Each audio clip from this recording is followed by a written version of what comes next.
Bapa yang kami sembah dalam nama Tuhan Yesus Kristus, kami sangat bersyukur Tuhan untuk Tuhan yang begitu baik memberikan kami saat ini kesempatan untuk kembali beribadah kepada Tuhan. Kiranya Tuhan yang menolong kami agar sungguh Tuhan, hari ini kami diajar oleh kebenaran firman Tuhan. Dan kebenaran firman Tuhan sungguh menundukkan hati dan pikiran kami. Agar kami sungguh-sungguh Tuhan mau taat pada kehendak Tuhan. Kiranya Roh Kudus-Mu yang menolong kami Tuhan. Dan kiranya Tuhan juga menolong hamba-Mu yang akan menyampaikan firman. Dengan segala kelemahan, kebodohan, dan kekurangannya Tuhan. Kiranya Tuhan yang berbelas kasihan, agar sungguh firman Tuhan bisa disampaikan dengan baik. Kami juga berdoa untuk sinyal yang begitu buruk, agar kiranya Tuhan yang jaga, sehingga penyampaian firman Tuhan bisa berlangsung dengan baik. Kami serahkan semuanya ke dalam tangan pengasihan-Mu Tuhan. Kiranya Tuhan berbelas kasihan kepada kami semua. Di dalam nama Tuhan Yesus Kristus, Tuhan dan Juru Selamat kami yang hidup, kami telah berdoa dan mengucap syukur. Amin. Oke, saya akan share screen dulu ya. Sebentar. Oke. Ya, temanya hari ini adalah mengikut Tuhan di dalam badai. Ya,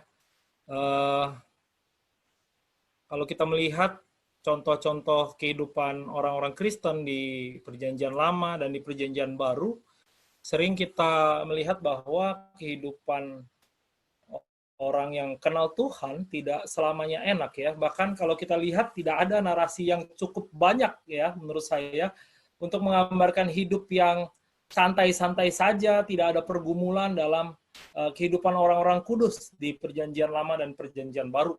Sayangnya gereja masa kini, bahkan anak-anak muda kita, remaja-remaja pemuda, menggambarkan bahwa ikut Tuhan harusnya enak begitu ya. Dan maunya enak ketika mengikut Tuhan ya.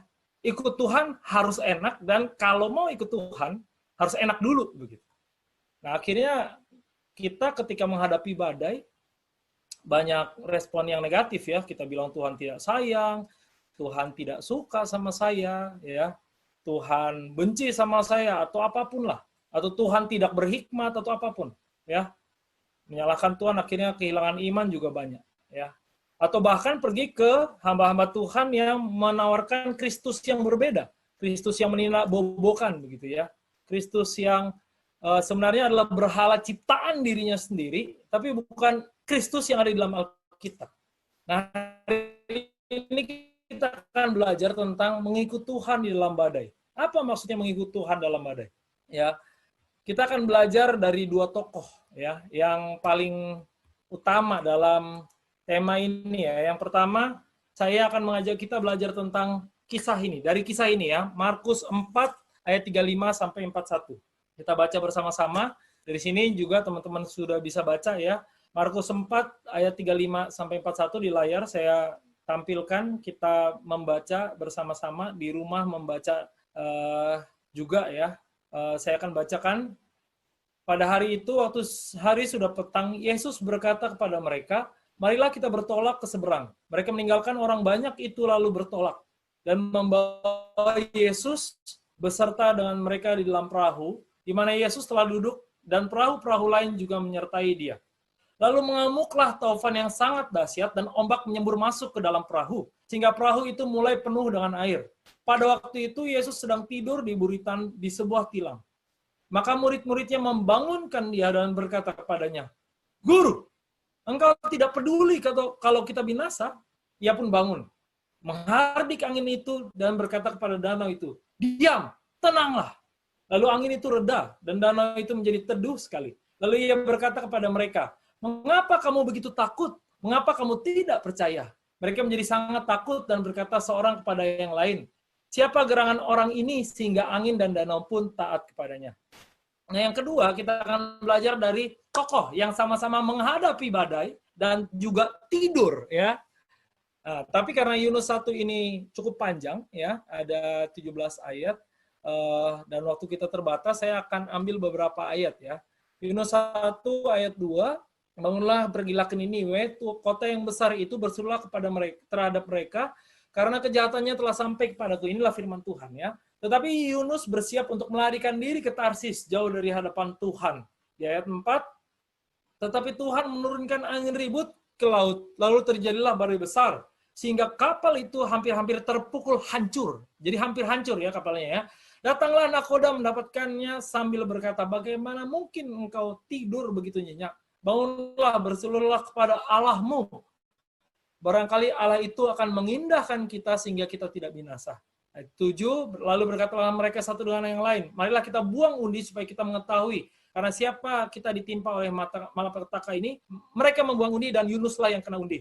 Ayat 8, berkatalah mereka padanya, beritahukanlah kami karena apa? Begitu ya. Terus sahutnya kepada mereka, aku seorang Ibrani, aku takut akan Allah, Tuhan, Allah yang mempunyai langit yang telah menjadikan lautan dan daratan. Ayat 10, apa yang telah engkau perbuat? Sebab orang-orang itu mengetahui bahwa ia melarikan diri jauh dari hadapan Tuhan. Ayat 11, bertanyalah mereka, akan kami apakan engkau supaya laut menjadi reda dan tidak menyerang kami lagi, sebab laut makin bergelora. Ayat 12, sautnya kepada mereka, angkatlah aku, campurkanlah aku ke dalam laut, maka laut akan menjadi reda, tidak menyerang kamu lagi. Ya, setelah itu mereka berseru kepada Tuhan. Terus mereka mengangkat Yunus di ayat 15, mencampakkan dia ke dalam laut. Ayat 16, orang-orang menjadi sangat takut kepada Tuhan, lalu mempersembahkan korban 9 bagi Tuhan, serta mengikrarkan nazar. Di ayat 17, maka atas penentuan Tuhan datanglah seekor ikan besar yang menelan Yunus. Dan Yunus tinggal di dalam perut ikan itu 3 hari 3 malam lamanya. Ya, soal badai. Ya, Bapak Ibu sekalian, kita tidak akan bicara makna badai dalam arti yang sebenarnya ya. Memang yang kita bahas adalah badai dalam arti sebenarnya, tetapi makna di dalamnya ya. Kita akan mencari yang lebih dalam. Maksud Tuhan menyampaikan firman ini kepada kita semua ya. Dalam hidup kita sebagai orang Kristen, kita pasti mengalami banyak badai. Badai kehidupan kita bervariasi ya. Orang Kristen pasti ya dalam kehidupannya sempat mengalami hal-hal yang disebut badai, kesusahan-kesusahan yang menurut dia, aduh kenapa ini harus terjadi ya, begitu-begitu menghimpit dia, sehingga dia merasa tidak ada jalan keluar. Nah, setiap orang berbeda ya, siswa bisa nggak mengalami badai? Bisa. Ya, mahasiswa bisa nggak mengalami badai? Bisa. Seorang bos, ya misalnya pemimpin perusahaan di masa pandemi ini, bisa nggak dia mengalami badai? Bisa. Ya, apalagi bisnis sekarang sedang hancur, begitu ya. Atau di gereja, bahkan gereja pun sekarang mengalami badai juga ya. Dari sisi keuangan mungkin, dari sisi banyak hal, ya pelayanan juga banyak terhenti, menjadi tidak efektif, ya banyak hal terjadi. Bahkan ada yang juga punya masalah dengan keluarganya, mengalami KDRT yang tidak henti-henti, begitu ya. Banyak hal terjadi. Tetapi teman-teman sekalian, kita harus mengerti bahwa setiap badai itu, seburuk apapun bentuknya ya, segetir apapun kita rasakan, semua ada dalam kedaulatan Allah. Semua ada dalam kedaulatan Allah. Tidak ada yang terjadi di luar kedaulatan Allah. Ya. R.C. Sproul pernah berkata, kalau ada satu saja titik di atas muka bumi ini yang Tuhan tidak berdaulat atasnya, Tuhan bukan Tuhan. Ya. Termasuk badai yang kita alami, pasti ada peran Tuhan dalamnya. Ada kedaulatan Allah di sana. Ya. Nah, tetapi lahir sebagai orang beragama Kristen atau aktif di gereja sekalipun ya, bahkan mungkin ada yang profesinya pendeta, ada yang profesinya majelis sekalipun ya, tidak membuat seseorang menjadi orang yang benar ya. Status kita sebagai orang yang terlahir Kristen tidak selamanya ya membuat kita menjadi orang yang benar. Orang Kristen sejati ya. Dan respon dalam menghadapi badai ini pun bisa jadi berbeda-beda. Ada orang Kristen palsu, ada orang Kristen yang asli, yang sejati begitu ya. Ada yang merespon dengan benar, ada yang merespon tidak benar. Orang Kristen yang mencari Tuhan ya adalah orang Kristen yang sejati. Tapi ada orang-orang Kristen yang katanya Kristen gitu ya, agamanya Kristen mungkin, tapi mulai menyalahkan Tuhan. Atau bahkan di masa badai-badai yang dihadapi, mungkin di zaman pandemi corona ini juga ya, ada orang yang memanfaatkan badai itu untuk mencari keuntungan dari Tuhan. Ya, ada beberapa Tuhan ya yang di awal pandemi ya mengatasnamakan Tuhan, disuruh Tuhan untuk menyuruh badai diam. Ya, diam, tenanglah gitu ya. Artinya Tuhan yang suruh karena nanti akan berhenti. Tapi ternyata nggak berhenti. nubuat direvisi 3 kali, tiga kali gagal begitu ya. Nah, itu nabi palsu. Kalau Ulangan bilang itu nabi palsu ya. Nah, bayangkan di masa seperti ini bagaimana kita merespon badai ini, itu betul-betul menggambarkan sebenarnya siapa diri kita. Nah, kita akan belajar dari tokoh Yunus dulu ya. Nah, Yunus itu disuruh Tuhan untuk memperingati orang-orang di Niniwe. Tapi Yunus menolak. Kenapa menolak? Karena Niniwe dianggap tidak layak oleh dia. Ya, Niniwe itu ibu kota bangsa Asyur ya, terkenal kejam, melakukan pembantaian teror ke bangsa-bangsa lain ya, termasuk kepada bangsa Israel.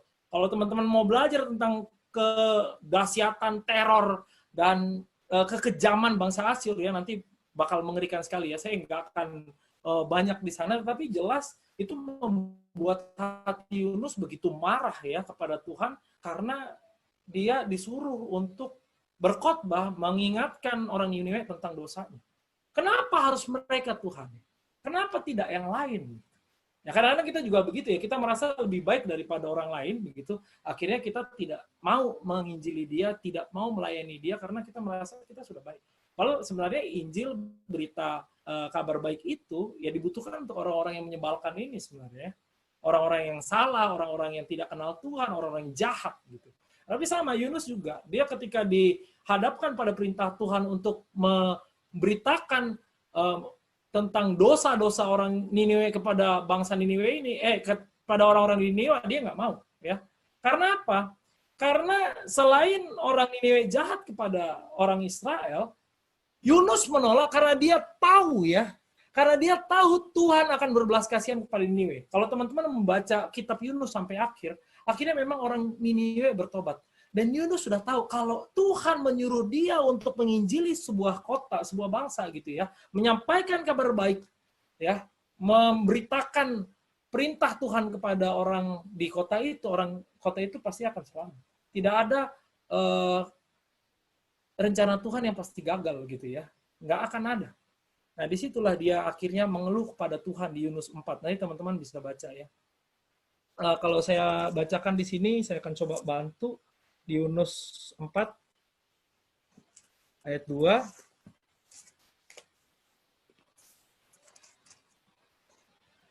Dan berdoalah ia kepada Tuhan, katanya, ya Tuhan, bukankah telah kukatakan itu ketika aku masih di negeriku?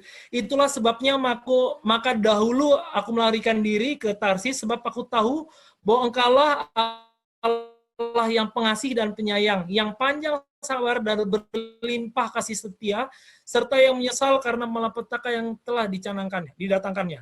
Jadi jelas, dia tahu. Ya, Yunus tahu Tuhan akan berbelas kasihan kepada orang Niniwe. Tuhan tahu, Tuhan sendiri yang akan memberikan pertobatan itu kepada orang Niniwe sehingga mereka merespon, ya teman-teman. Nah dia nggak suka, ya. Akhirnya dia lari dari Tuhan, ya. Dan hebatnya setelah lari, ya, dia bisa tidur, ya. Banyak kita juga, ya, orang-orang yang coba lari dari Tuhan begitu, ya. Tapi dengan hebatnya bisa tidur begitu, ya.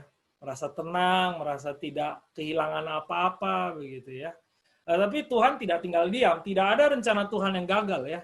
Jadi Tuhan mendatangkan badai besar ya, jelas ya. Semua yang terjadi, angin, badai laut begitu ya, itu semua dari Tuhan. Nah, awak kapal ketakutan, kapal hampir hancur. Ini menandakan apa teman-teman? Ini badai yang besar sekali datang ya. Awak kapal kalau udah ketakutan, itu mereka setiap hari di laut ya. Hidupnya memang di laut. Jadi ketika mereka menghadapi badai, terus mereka ketakutan, apalagi ditulis di Yunus kapalnya hampir hancur, wah itu benar-benar badai yang luar biasa teman-teman ya. Dan apa yang terjadi selanjutnya? Yunus dibangunkan oleh orang kafir ya, yang tidak mengenal Allah untuk berdoa kepada Allah ya. Luar biasa ya. Seorang nabi dibangunkan oleh orang kafir yang tidak mengenal Allah. Disuruh apa? Disuruh berdoa. Ya, ini luar biasa ya. Habis itu dia mengaku ya, akhirnya ketika dibuang undi, terus kenalah dia. Ya, undi, kalau kata Amsal ya, undi dibuang tapi Tuhanlah yang menentukan hasilnya.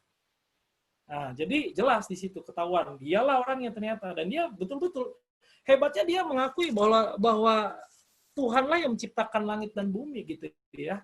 Yang punya langit menjadikan lautan dan daratan, tapi lucunya dia tetap mau lari ya. Dan dia mengaku kalau dia mau lari dari Tuhan. Dan dia meminta untuk dibuang ke laut ya.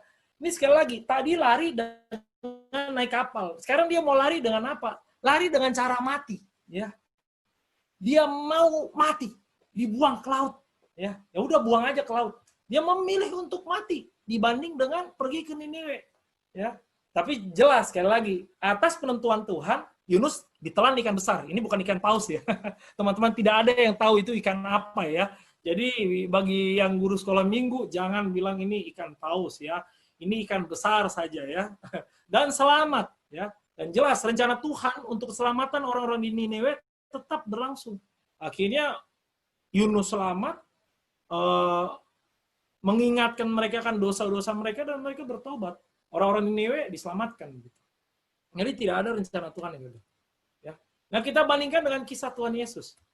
Nah, Tuhan Yesus setelah melayani seharian, pada waktu petang Tuhan Yesus mengajak para murid menyeberangi Danau Galilea. Ya, Danau Galilea itu begitu besar teman-teman. Kalau dibaca di beberapa teks bahasa Inggris, mereka menulisnya dengan Laut Galilea. Ya, Laut Galilea karena sangat luas ya.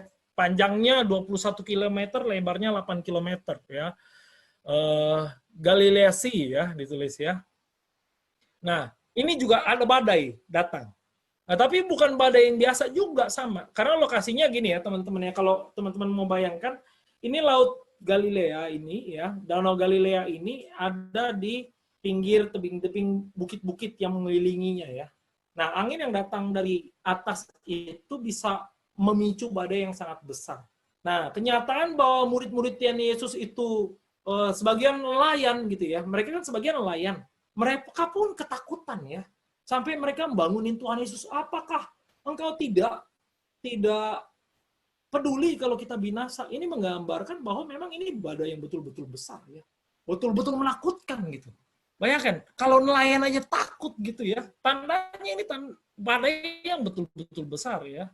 Nah, Tuhan Yesus yang sudah tidur, ketika badai dibangunkan oleh murid-murid dengan kata-kata yang luar biasa ya. Guru, engkau tidak peduli kalau kita binasa. Nah, nanti kita akan bahas ini ya. Nah, setelah itu Tuhan Yesus menghardik angin itu dan berkata kepada danau itu, diam, tenanglah. Ia berkata kepada mereka, mengapa kamu begitu takut? Mengapa kamu tidak percaya? Ah. Para murid setelah itu ketakutan, terheran-heran. Ini siapa orang? Ya. Padahal sebenarnya kalau mereka belajar ya, orang zaman itu teman-teman ya, kita harus mengerti konteks di zaman itu. Orang Yahudi seusia mereka tidak ada yang tidak menguasai perjanjian lama dengan cukup baik ya. Kalau kita orang Kristen sekarang mau umur 30 tahun, 40 tahun bisa aja nggak ngerti apa-apa. Allah Tritunggalnya juga bisa salah semua. Ya. 3 pribadi, 1 hakikat, itu banyak yang nggak ngerti. Banyak yang salah juga. Tetapi orang-orang Yahudi saat itu kalau ditanya tentang hukum-hukum agama Yahudi, mereka paham semua. Dan mereka harusnya ya mengerti bahwa yang bisa mengendalikan badai alam semesta cuma Tuhan.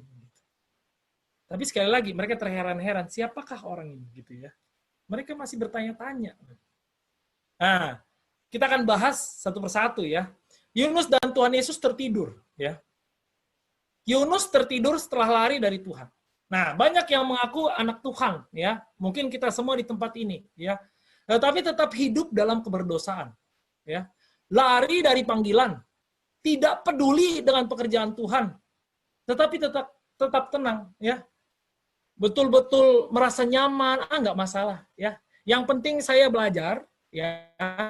Belajar sungguh-sungguh, ya. Terus nanti masuk kuliah yang bagus, dapat kerja yang bagus, dapat uang, ya, bisa kawin, bisa nikah, terus nanti anak saya dapat anak, saya nikah, punya anak, terus anak saya nanti gede, nikah, punya anak juga, gitu ya, terus gitu, mati, habis itu masuk surga, ya, merasa kayaknya bakal masuk surga, gitu ya. Kalau hidup yang seperti ini, hidup buat diri sendiri, gitu ya. Terus muter gitu ya. Pokoknya belajar, kerja dapat uang, terus punya anak disuruh belajar, dapat uang, terus ya begitu, terus mati, terus ya gitu-gitulah. ya.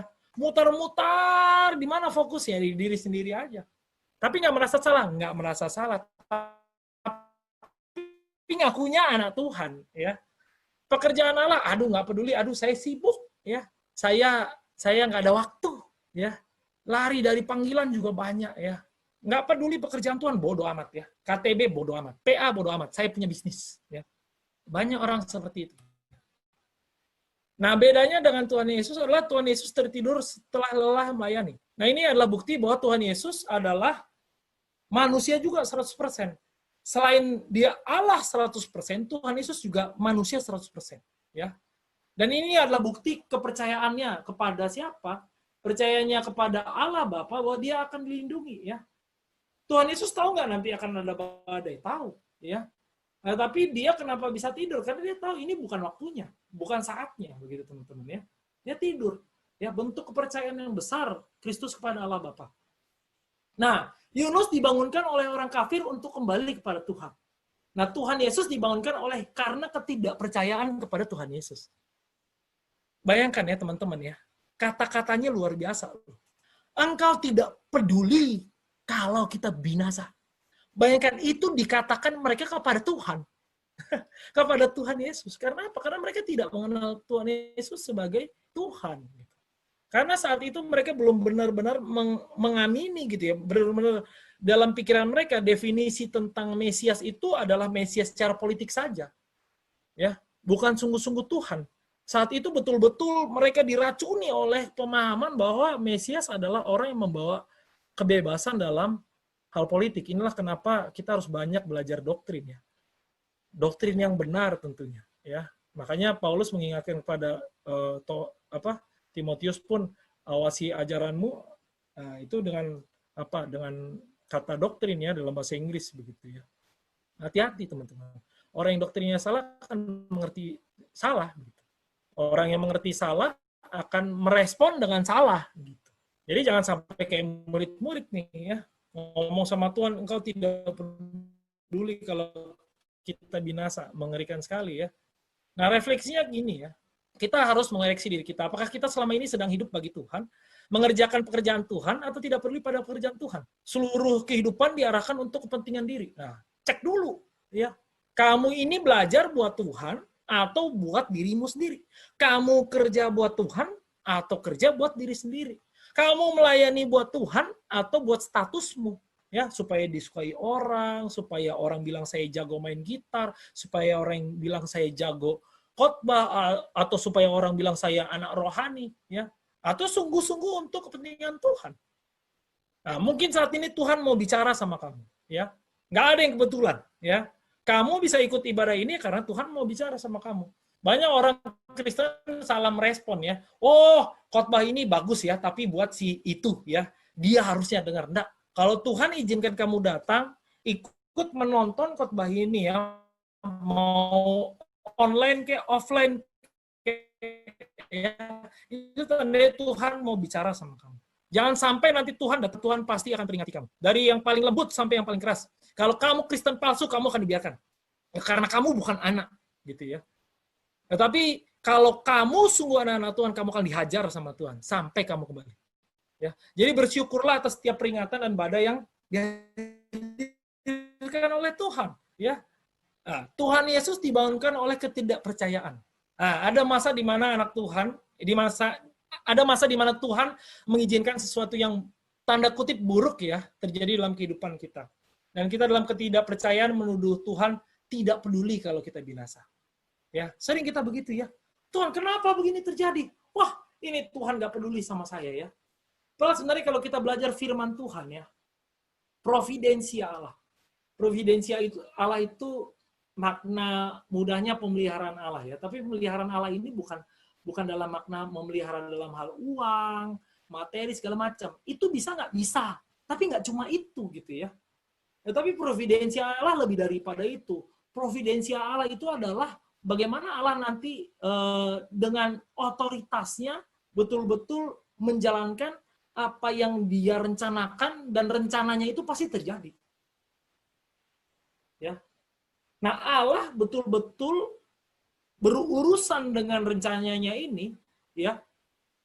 dalam kehidupan manusia tidak hanya dalam hal yang dianggap baik oleh manusia, tetapi dalam hal-hal yang dianggap buruk juga oleh manusia. Contohnya ya, ada orang yang dilahirkan buta sejak lahir. Nah, orang bertanya, ya dia buta karena apa itu? Karena dosa orang tuanya atau dosa dia? Tuhan bilang enggak, bukan karena dia. Ya, tapi karena Tuhan pengen menyatakan kuasanya lewat dia. Ya. Jadi buta enak nggak? Nggak enak. Tapi ternyata Tuhan tetapkan dia menjadi orang yang buta sejak lahir. Dan bayangkan dia menjadi apa? Istilahnya etalase kemuliaan Allah yang begitu luar biasa, dan dia mengenal Kristus. Ya. Maria juga ya lagi ngandung ya, jauh-jauh dari Nazaret ke Bethlehem ya. Saya dengar khotbah ini dari Pak Agus Marjanto, indah sekali ya. Dari Nazaret ke Bethlehem naik apa? Keledai ya. Bayangkan. Orang kalau hamil besar aja nggak boleh naik pesawat ya. Ini naik keledai ya. Bayangkan teman-teman itu ya. Nggak enak gitu ya. Tapi apa? Karena nubuatan Allah jelas. Harus lahir di mana? Di Bethlehem. Dan Tuhan menggerakkan gubernur saat itu, pejabat-pejabat saat itu untuk membuat sebuah aturan bahwa harus ada sensus bagi orang-orang begitu. Sehingga mereka semua kembali ke tanahnya sendiri masing-masing. Nah, Stefanus dan para utusan Tuhan mati martir ya. Banyak misionaris mati sampai detik ini. Orang berkata, bagaimana mungkin? Tapi ternyata setelah mereka meninggal, pekerjaan Tuhan semakin besar. Tidak tertutup bahkan. Setelah Stefanus, bangkitlah Paulus. Ya, padahal dulu Paulus siapa? Orang yang benci banget sama orang Kristen. Ya. Tetapi semua dilakukan Allah supaya rencananya tergenapi. Nah, inilah yang paling penting. Nah, kita sering kadang-kadang tidak peduli. Ini apa sih maksud Tuhan gitu ya, bodoh amat. Yang penting saya aman dulu ya. Yang penting saya aman, saya enak, saya sejahtera ya gitu ya. Akhirnya Alkitab ya dibaca, ambilnya yang enak-enak aja ya. Jadi Alkitab itu udah kayak kulkas, diambil pas lagi lapar aja begitu ya, atau kayak kotak obat. Kalau lagi sakit ya ditetesin obat begitu. Tapi yang nggak enak nggak mau ya. Nah, bahkan yang paling ultimat adalah teman-teman ya, salib yang menurut dunia adalah kehinaan dialami Kristus yang suci supaya kita yang hina karena dosa ya bisa hidup. Supaya kita yang dibenci Allah bisa selamat gitu. Banyak orang sekarang mengajarkan yang salah ya. Banyak hamba Tuhan KKKTB mengajarkan yang salah. Mereka mengajarkan begini. Loh, Tuhan itu membenci dosa saja, tidak membenci pendosanya. Itu sesat. Ya. Kenapa sesat? Sekarang logikanya begini. Kalau Tuhan cuma membenci dosanya, tidak membenci pendosanya, yang dibuang ke neraka harusnya perbuatannya aja. Tetapi kenapa yang dibuang ke neraka adalah orang-orangnya juga? Karena Tuhan membenci orangnya. Dari mana kita bisa tahu? Baca Mazmur ya. Ini yang ngomong Alkitab ya, bukan saya ya, teman-teman ya. Jadi kalau mau protes sama Tuhan. Kalau kamu mau tahu kenapa Tuhan membenci pendosa, kamu harus belajar doktrin dosa. Dosa pada intinya adalah kita melawan Tuhan ya, bukan cuma melawan kehendak Tuhan ya. Orang yang melawan kehendak Tuhan jelas secara langsung melawan Tuhannya ya. Nggak ada orang gini loh, saya melawan kehendak mama saya, tapi nggak sekaligus melawan mamanya, nggak mungkin ya. Sama kayak itu. Nah, kita baca Mazmur 5 ayat 5 sampai 7, saya akan bacakan. Sebab engkau bukanlah Allah yang berkenan kepada kefasikan, orang jahat takkan menumpang padamu, pembual tak akan tahan di depan matamu. Engkau membenci semua orang yang melakukan kejahatan. Engkau membinasakan orang-orang yang berkata bohong. Tuhan jijik melihat penumpah darah dan penipu. Kalau teman-teman tahu ya, kata jijik di ayat 7 ini menggunakan kata abhor. Abhor itu benar-benar seperti melihat kotoran ya, benar-benar jijik. Nah, ini kita harus paham ya. Ada kemarin pendeta muda yang mengajarkan, lu tahu betapa berharganya lu. Saking berharganya lu sampai Tuhan Yesus mati di atas kayu salib. Itu bodoh. Kenapa bodoh? Kalau seperti itu, apa bedanya cinta manusia sama cinta Tuhan? Cinta Tuhan itu unconditional love, ya. Saya mencintai istri saya karena apa? Karena dia cantik, dia baik, dia cinta Tuhan. Ya ada kekurangan gitu ya. Tetapi dia banyak lebihnya gitu. Makanya saya suka sama dia. Dia juga begitu sama saya. Saya mencintai dia karena ada kondisinya. Ya, begitu. Tapi Tuhan mencintai manusia beda. Kalau kita tahu betapa rusaknya manusia yang melawan Tuhan dan membaca Mazmur 5 ini, kita akan mengerti betapa besarnya cinta Tuhan. Justru untuk manusia yang dibenci oleh Allah, yang dijijik oleh Allah, Tuhan mau datang. Nggak cuma datang, ya, merendahkan diri begitu rupa, tinggal bersama manusia yang berdosa, ya, sungguh-sungguh hidup bersama dengan manusia berdosa. Bayangin ya, dulu di Taman Eden aja, melihat manusia berdosa, dua itu aja Tuhan benci sekali ya, terus diusir. Sekarang tinggal 30 tahun lebih sama orang-orang berdosa. Dan dia tahu dalam pikiran orang-orang itu, aduh dosa-dosanya mereka semua itu ya. Bayangkan. Ketika memilih 12 murid, dia akan tahu, Yudas ini satu ini akan mengkhianati saya, Petrus ini juga akan menyangkal saya. Sisanya 10-10-nya akan lari semua. Tapi tetap dipilih oleh Tuhan. Ya. Dan bahkan ya itu yang paling ultimat, Tuhan Yesus mati di atas kayu salib. Buat siapa? Ya buat kita. Karena kita berharga? Enggak. Murni karena cinta. Oleh karena begitu besar kasih Allah akan dunia ini. Allah Bapa mengirim anaknya yang tunggal ya buat kita. Emang nanti kamu misalnya punya anak, mau kamu kasih anakmu ya berkorban untuk orang jahat lain yang harusnya dihukum mati. Udah anak saya aja yang dihukum mati, ganti dia, enggak akan mau. Atau Hitler ketangkap misalnya di zaman kita gitu ya, terus dia harusnya dihukum mati, kita serahkan nih, saya kasih anak saya, jangan Hitler yang mati, anak saya aja, enggak ada. Cuma Tuhan Allah yang mau seperti itu. Cuma Allah Bapa yang mau seperti itu. Dan Kristus dengan rela ya mati di atas kayu salib demi kita. Salib itu adalah perlambang keadilan dan kasih ya. Paradoks keadilan dan kasih dalam satu tempat, begitu indah. Ya. Jadi kalau orang cuma melihat salib sebagai bentuk kasih Allah aja nggak lengkap. Dia harus mengenal keadilan Allah juga. Karena teman-teman, kita ya yang berdosa, Tuhan Yesus yang disalib. Ya. Tuhan Yesus menanggung soal dosa-dosa kita. Ya. Jadi kenapa Tuhan Yesus disalib? Karena dosa kita. Ya. Tapi dilakukan itu bukan karena ya nanti saya mau dia melakukan sesuatu, enggak bisa. Bukan karena itu. Murni karena cinta, ya.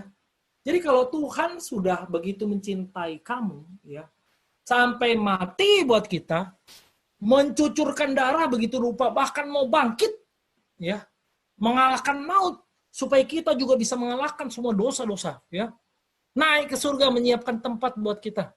Wah, luar biasa, ya. Padahal sebenarnya kita nggak layak. Kalau sudah begitu besar cinta Tuhan bagimu, pertanyaannya sekarang adalah, siapa Kristus bagimu? Tuhankah? Sungguh-sungguh Tuhan? Atau alat pemuas nafsumu? Kamu pengennya yang enak-enak aja. Pelayanan yang enak-enak aja. Ya, materi firman Tuhan yang enak-enak aja. Ya, musik yang enak-enak aja. Pokoknya semua enak. Ya. Apalagi bagi para pengurus ya, hati-hati ya. Kalau kalian betul-betul membuat ibadah yang penting enak, semua orang seneng, tapi Tuhan gak seneng, celaka kan. Hati-hati. Tuhan, ibadah Tuhan, bukan tempat pemuas nafsu manusia. Tetapi Tuhan adalah satu-satunya pribadi ya, di mana kita harus menundukkan seluruh keberadaan kita di hadapan Dia. Ya. Dan bukan alat pemuas nafsu. Karena apa? Karena kita sudah mendapatkan segalanya. Ya. Kristus sudah mati, sudah memberikan segala-galanya buat kita. Kita harusnya binasa, tapi selamat. Ya.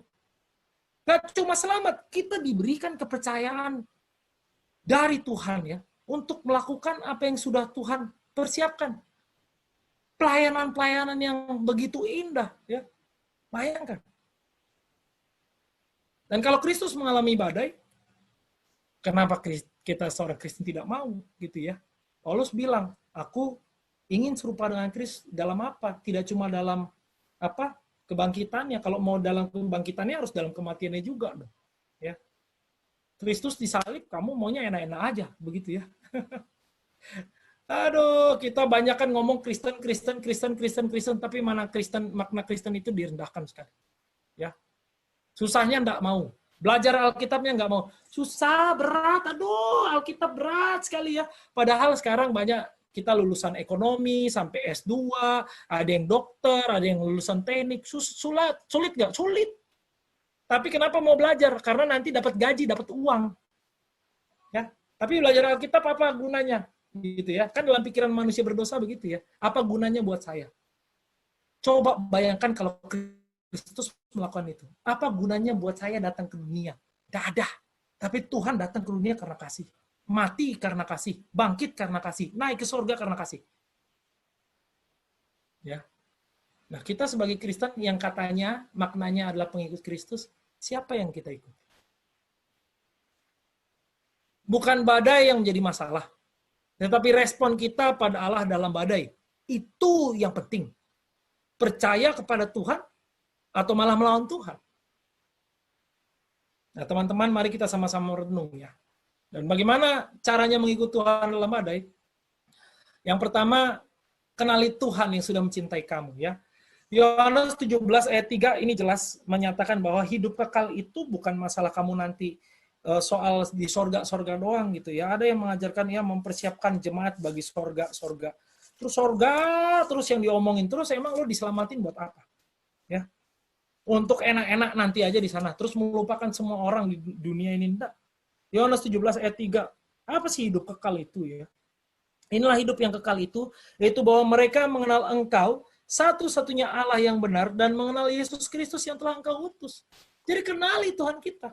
Ya, sungguh kenali Tuhan kita, kenali kasih-Nya, kenali keadilannya. Ya, kita diciptakan segambar dan serupa dengan Allah. Jadi standar hidup kita ya Allah. Ya, jadikan teladan, jadikan satu-satunya fokus kita ya. Mata kita betul-betul tertuju kepada Tuhan. Hati kita betul-betul tertuju kepada Dia. Cari kehendak Tuhan. Kita dipanggil bukan untuk menjawab panggilan dunia, ya, tetapi menjawab panggilan Tuhan dalam hidup kita. Menjadi berkat bagi dunia di segala aspek. Aspek-aspek yang Tuhan percayakan kepada kita. Konteks yang Tuhan percayakan kepada kita. Jadi kamu sebagai siswa mungkin ya jadilah siswa yang baik. Kamu sebagai seorang guru, sebagai seorang karyawan, sebagai seorang PNS, jadilah yang terbaik begitu. Lakukan dengan integritas yang sungguh sesuai dengan kebenaran firman Tuhan. Ya, jadi berkat, sungguh-sungguh. Dan bagaimana caranya bisa mengenal Tuhan dan mencari kehendak Tuhan? Ya dalami firman Tuhan. Ini loh satu-satunya. Tuhan memberikan Alkitab supaya kita belajar definisi dari Allah. Tuhan menciptakan dunia, ya. Kalau kita sungguh-sungguh percaya Tuhan menciptakan dunia, kita harus betul-betul percaya bahwa segala definisi yang tepat, ya, yang tepat, yang akurat, harusnya berasal dari Tuhan. Banyak kita mau hidup enak, tapi kita nggak mau belajar kebenaran firman Tuhan. Yaitu cilaka. Kenapa cilaka? Contoh ya, saya punya HP Samsung. HP Samsung ini, orang Apple mau sepinter apapun nggak bisa mendefinisikan HP Samsung saya. Yang boleh mendefinisikan ini orang Samsung, karena dia buat. Sama kayak hidup kita. Sama kayak pribadi kita. Ya, hanya Tuhan yang boleh mendefinisikan itu. Ya harus baca Alkitab dengan rutin lah, dengan demikian ya. Harus saat teduh, harus ikut PA gitu ya, KTB ya. Banyak sekarang khotbah-khotbah online ya. Tapi ya banyak kita juga malas gitu ya. Jujur aja ya. Waktu kita buat main game, ya, push rank apa segala itu bodoh ya. Saya ngomong itu bodoh. Ya. Nonton film berjam-jam ya, tidak melakukan hal yang positif, aneh. Bisa baca novel ya yang tebel-tebel Harry Potter ya segini-gini begitu ya, atau apa novel percintaan ya, tapi Alkitab segini aja enggak habis selesai satu kali pun. Sekarang Tuhan kita ini siapa? Ya, jujur sama diri sendiri ya. Sebenarnya siapa yang kita jadikan Tuhan selama ini? Jangan-jangan Kristus itu cuma jadi kayak gantungan kunci aja, atau jadi kosmetik kita aja biar kelihatan cantik, atau jadi perhiasan kita biar kita kelihatan mewah. Tapi sebenarnya kita mau tunduk sama dia enggak? Mau kenal dia enggak? Mau cari kehendak Tuhan enggak? Kita sibuk sama hal-hal dunia. Ya. Kerja juga buat diri sendiri.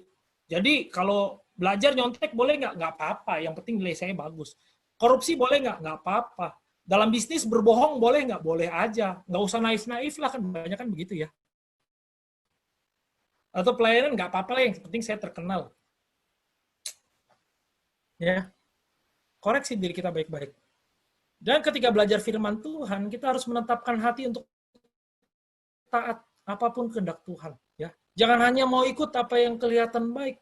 Jangan memutar balik firman Tuhan untuk kepentingan diri. Ya, jadi kalau Tuhan bilang ya ini jalannya, walaupun sulit, jalan. Gitu ya. Orang yang bertobat sungguh-sungguh itu bukan orang yang suci 100% tidak punya dosa, teman-teman, enggak. Tetapi sungguh-sungguh ya, Roh Kudus menolong dia. Ketika dia melihat kehendak Tuhan, walaupun tidak nyaman, dia akan berusaha menjadikan kesenangan Tuhan menjadi kesenangannya. Apa yang Tuhan suka, tidak ada alasan saya tidak suka. Apa yang Tuhan mau, saya pasti mau. Begitu ya. Dan nggak akan mencoba memutar balik firman Tuhan untuk kepentingan diri. Sekarang banyak ya, kejadian satu aja ya dikait-kaitkan dengan uang. Ya. Pengorbanan Kristus pasca khotbahnya tentang uang. Apa? Tentang uang. Ya itulah Tuhannya. Ya. Tapi labelnya pendeta juga gitu. Makanya hati-hati teman-teman ya. Terus dibilang, Kak, kan semua baik. Yang penting kita ambil aja yang baik. Ya, kamu tahu yang baik sama yang enggak dari mana? Kalau firman itu pusatnya enggak di Kristus lagi, udah salah itu. Digeser ke uang apalagi. Udah ngeri banget itu. Ya. Hati-hati teman-teman. Kalau ada yang sejati, pasti ada yang palsu. Jangan ikut yang palsu ya. Kita harus menetapkan hati kita di awal untuk taat apapun kehendak Tuhan. Mau kelihatannya enak maupun kelihatannya susah sekalipun, saya mau ikut. Ya. Terus percaya badai pasti berlalu ya. Dan Tuhan yang tentukan bagaimana badai berhenti, bukan kita. Loh, kalau begitu misalnya nih ya, misalnya gini, badai berhentinya gimana? Ya kita mati misalnya gitu ya. Di dalam pandemi ini kita kena COVID, akhirnya mati misalnya gitu. Terus bagaimana? Ya puji Tuhan. Ya kan ketemu Tuhan. Mati adalah keuntungan. Ya tapi jangan gini juga ya, jangan karena saya bilang begitu kamu jadi orang yang tidak berhati-hati gitu ya, menjaga prosedur kesehatan, nggak gitu juga gitu. Nah, ketika kamu misalnya melayani Tuhan sebagai dokter, sebagai perawat gitu ya, sudah menjaga diri baik-baik tapi tertular.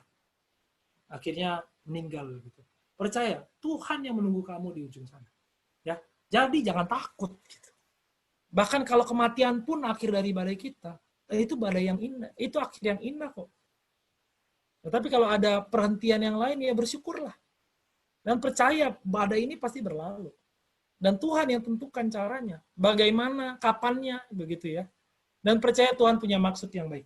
Apapun kondisinya. Saya akan bacakan Roma 8 ayat 28. Roma 8 ayat 28.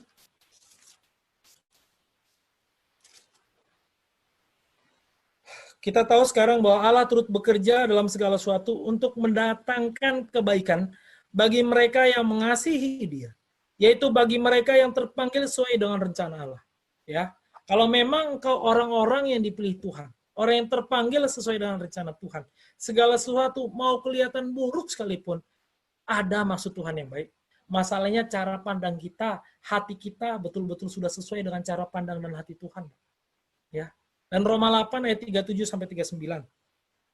Tetapi dalam semuanya itu kita lebih daripada orang-orang yang menang. Nah, teman-teman katanya tetapi ya. Diawali dengan kata tetapi. Apa sih maksudnya di atas? Kalau teman-teman baca di atas-atasnya, oleh karena engkau, kami ada dalam bahaya maut sepanjang hari, kami telah dianggap sebagai domba-domba sembelihan. Bayangin ya. Jadi mereka sudah dianggap domba-domba sembelihan. Jadi jemaat mula-mula saat itu betul-betul mengalami penganiayaan yang begitu besar. Tapi apa responnya? Tetapi dalam semuanya itu kita lebih daripada orang-orang yang menang. Kenapa orang yang menang? Karena mengenal Kristus ya. Oleh Dia yang telah mengasihi kita. Orang bisa mengenal Kristus karena apa? Karena Kristuslah yang terlebih dahulu mengambil inisiatif gitu ya untuk berkorban bagi manusia. Dan Roh Kudus menolong kita untuk percaya kepada Kristus. Sebab itu aku yakin baik maut maupun hidup, baik malaikat-malaikat maupun pemerintah-pemerintah, baik yang ada sekarang maupun yang akan datang, atau kuasa-kuasa, baik yang ada di atas maupun yang di bawah, ataupun sesuatu makhluk lain tidak akan dapat memisahkan kita dari kasih Allah yang ada dalam Kristus Yesus Tuhan kita. Jadi kalau memang segala sesuatu itu baik dan tidak ada yang bisa memisahkan kita dari kasih Tuhan, kenapa kita takut? Kenapa kita harus khawatir? Berdoa kepada Tuhan, sampaikan kekhawatiran kita, ayo silahkan. Tetapi di dalam itu percayalah pada Tuhan, ya. Jangan habis berdoa nggak makin percaya begitu ya. Nah, ini saya mau tutup dengan quotes ini ya. There's no such thing as a great man of God, only weak, pitiful, faithless man of a great and merciful God. Jadi nggak ada yang sebenarnya hebat ya, orang hebat. Saya pun ketika mengkhotbahkan ini pun begitu takut ya teman-teman ya. Kenapa takut? Karena sebagai manusia saya juga punya banyak kekhawatiran. Ya, bahkan sebelum khotbah ini saya juga terserang sakit begitu ya. Tapi saya percaya Tuhan adalah Tuhan yang setia begitu ya, yang begitu pengampun, yang akan menolong kita terus. Jadi percayalah pada Tuhan. Ya kita bisa jatuh mungkin gitu, pasti jatuh. Tetapi ketika kamu jatuh, kembalilah kepada Tuhan. Ya, kembali pada Tuhan. Kalau Tuhan yang sudah memulai segalanya, tidak mungkin Dia menyelesaikannya dengan baik. Yang kita perlu dengar adalah apa ya? Itu Injil ya setiap hari. Karena sekali lagi kita akan lupa itu setiap hari kok. Ini Martin Luther yang ngomong ya. Kita akan terus melupakan Tuhan. Makanya jangan ada satu hari pun teman-teman terlewat kita tidak membaca firman Tuhan. Kita tidak sungguh-sungguh berdoa kepada Tuhan, minta pimpinan dari Tuhan. Ya. Karena apa? Karena kita ini orang yang lemah, begitu lemah. Apalagi nanti menghadapi badai, ya. Wah, pasti langsung goyah. Tetapi ketika mulai goyah, kembalilah kepada Tuhan, ya. Berdoa kepada Tuhan sekali lagi, tidak ada yang bisa memisahkan kita dari kasih Tuhan. Dan ingat, kalau memang segala sesuatu sudah diatur oleh Allah, dan kita adalah orang-orang pilihannya, kenapa harus khawatir? Percayalah kepada Tuhan. Mari kita berjalan di dalam Tuhan. Karena kita menghadapi badai itu dengan penuh keberanian. Bukan karena kita kuat, tetapi kita punya Allah yang kuat. Marilah kita berdoa. Allah Bapa yang kami sembah dalam nama Tuhan Yesus Kristus, kami sangat bersyukur Tuhan untuk firman Tuhan yang sudah mengingatkan kami bahwa kami adalah orang-orang yang lemah, tetapi kami punya Tuhan yang begitu baik, yang begitu mengasihi kami, yang begitu mencintai kami, orang yang berdosa ini Tuhan. Kami seharusnya binasa, kami seharusnya tidak layak Tuhan. Tetapi Engkau yang begitu suci, mau turun ke dunia yang berdosa, berkorban bagi kami. Kami sungguh bersyukur Tuhan.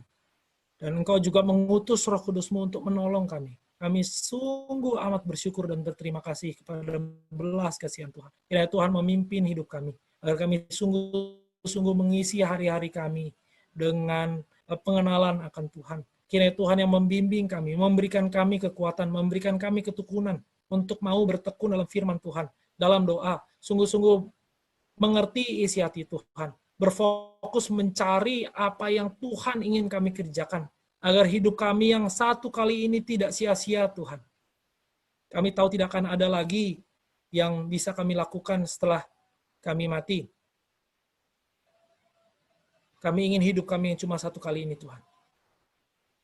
Sungguh menyenangkan hati Tuhan. Kiranya Tuhan yang beri kami kekuatan. Berbelas kasihanlah Tuhan memakai kami. Walaupun begitu berat di depan. Walaupun banyak badai yang akan kami alami Tuhan. Banyak tantangan, tapi kami percaya hanya Tuhan yang kuat, yang menolong kami, yang menopang kami. Kiranya pertolongan Tuhan terus nyata atas kami. Dan kiranya kami tidak ditinggalkan oleh Tuhan. Tolong kami Tuhan, sucikan kami, hajar kami Tuhan ketika kami melenceng. Ketika kami jatuh Tuhan, kiranya belas kasihan Tuhan mengangkat kami untuk kembali berdiri. Terima kasih Allah Bapa, di dalam nama Tuhan Yesus Kristus, Anak-Mu yang tunggal, kami sudah berdoa dan mengucap syukur. Amin. Oke. Bagi teman-teman yang mungkin mau bertanya atau dipersilakan. Ayo, tanya aja ya. Nggak ada pertanyaan yang bodoh ya. Semua pertanyaan baik ya.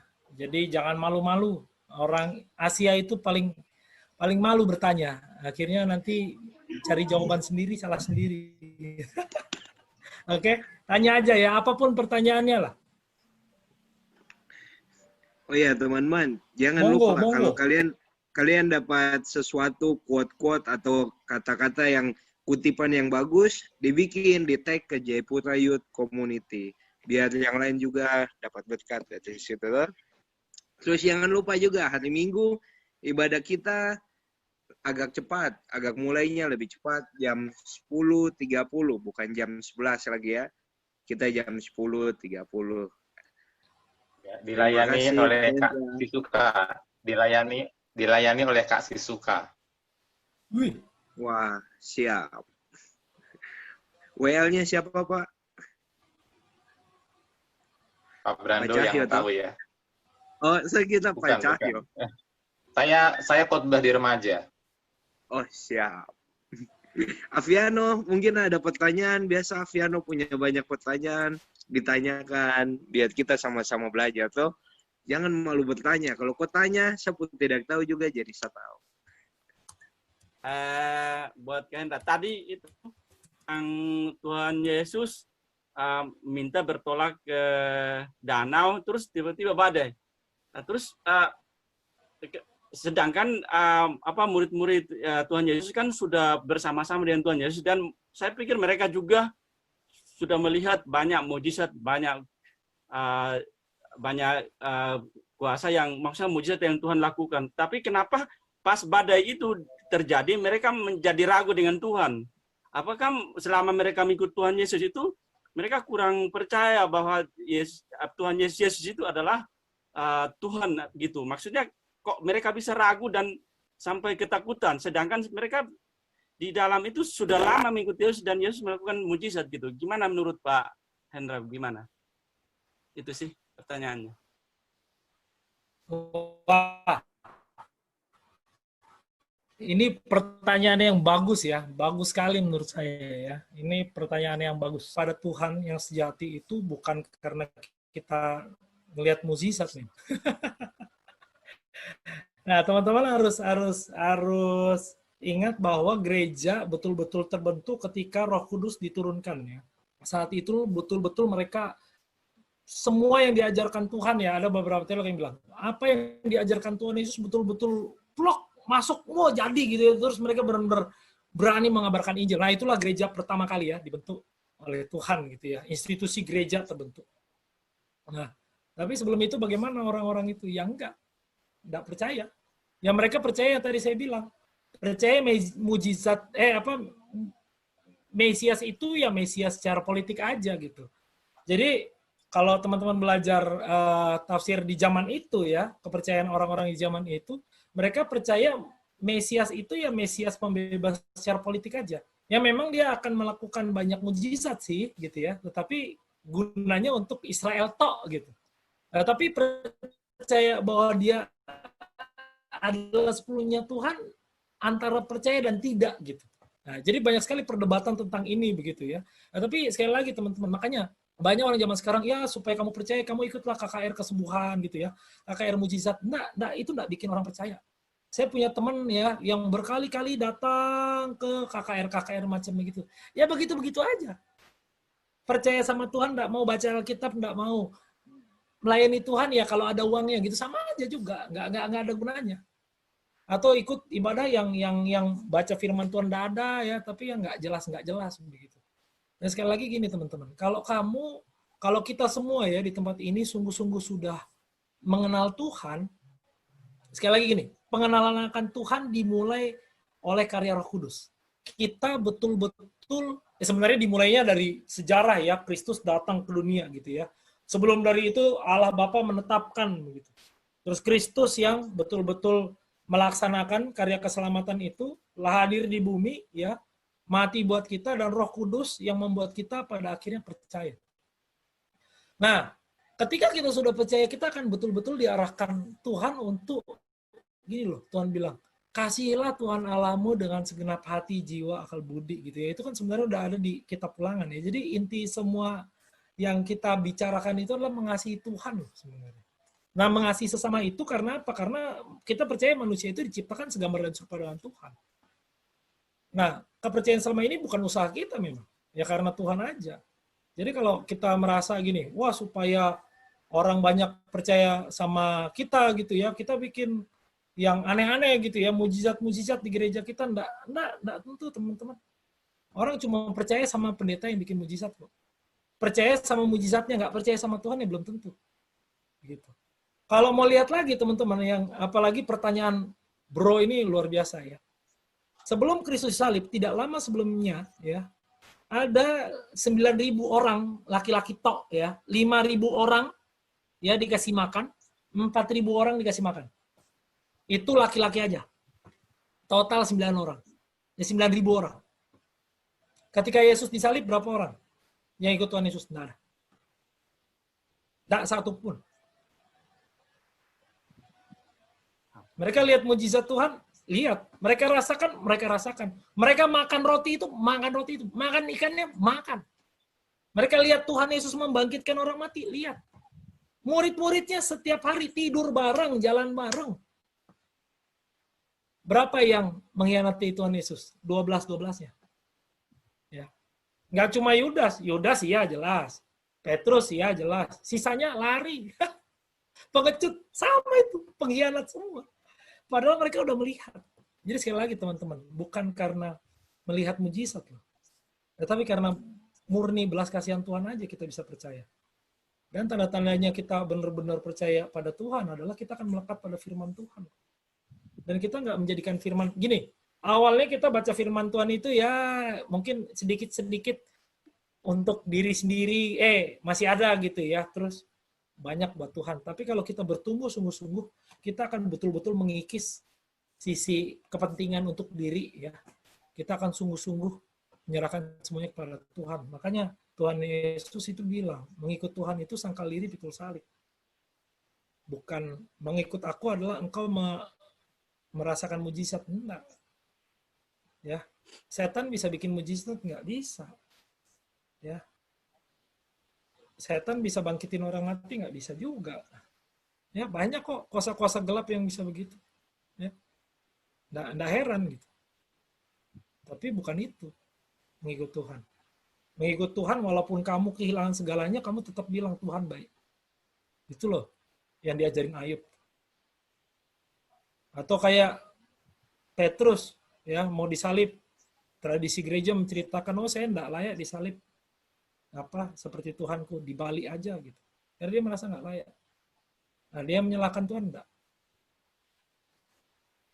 Jadi ketika orang mau rela melepaskan segala-galanya buat Tuhan, itu tanda dia udah ikut Tuhan. Jadi bukan karena dia udah mengalami mujizat banyak, enggak. Mujizat itu ada supaya orang percaya. Kalau kita pengen ikut mujizat terus gitu ya, kita nggak percaya sama Tuhan sebenarnya sih. Karena kita butuh tanda-tanda. Dan saya paling ingat sebenarnya kalau orang minta tanda. Ya, itu orang Farisi bilang ke Tuhan Yesus, kasih dong tanda-tanda dari langit gitu. Ya toh? Nah, itu tanda orang nggak percaya. Saya juga dulu awalnya begitu ya. Saya ketika menghadapi panggilan ini, saya minta tanda dari Tuhan. Dikasih, sampai akhirnya saya tidak bisa lari lagi gitu ya. Nah, akhirnya saya sadar, saya yang salah sebenarnya. Jadi, sekali lagi teman-teman, memang bukan karena melihat tanda sih. Kita bisa percaya pada Tuhan. Ya, belas kasihan Tuhan. Gitu. Tapi kalau udah dapat belas kasihan Tuhan, ya, apa respon kita? Nah, berterima kasih pada Tuhan dengan cara apa gitu? Ya kenal Tuhan, ya taat sama Tuhan. Ya, gitu sih. Tapi ini pertanyaan yang bagus ya, bagus banget. Thank you bro. Terima kasih. Ada lagi? Sudah, terima kasih dari saya. Mungkin ada teman yang lain mungkin.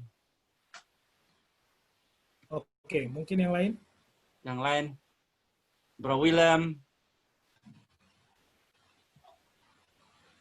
Ayo, enggak ada yang salah ya, enggak ada pertanyaan yang salah.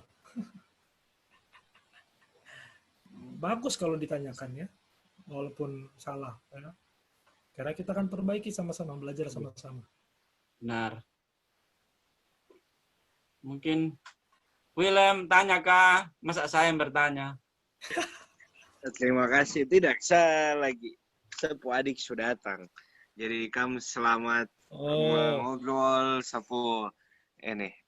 Sepu adik. Gemoy. Woi. Biasa ya, untung masa corona ini jadi bisa saat teduh sama adik-adik sebelum dong ini tuh kembali sekolah nanti besok cepat lagi. Jadi selamat melanjutkan. Tuhan Yesus berkati Kak Hendra. Teman-teman, tanya. Kalau malu bertanya, Makasih chatting Bro saja. Will. Chatting saja. Kak Hendra kasih nomor HP nanti yang bingung. Mega dia mau tanya itu. Yo, Miss Wifi, Kak Hendra, Miss Wifi habis kecelakaan, bantu Ada doakan. Omega, Tangannya ada patah. Teos ini mantap. Iyo. Oke, ada lagi? Saya mau tanya Kak Hendra. Nah, Brian nih. Silakan Jadi, Kak Bro. Hendra ya terima kasih.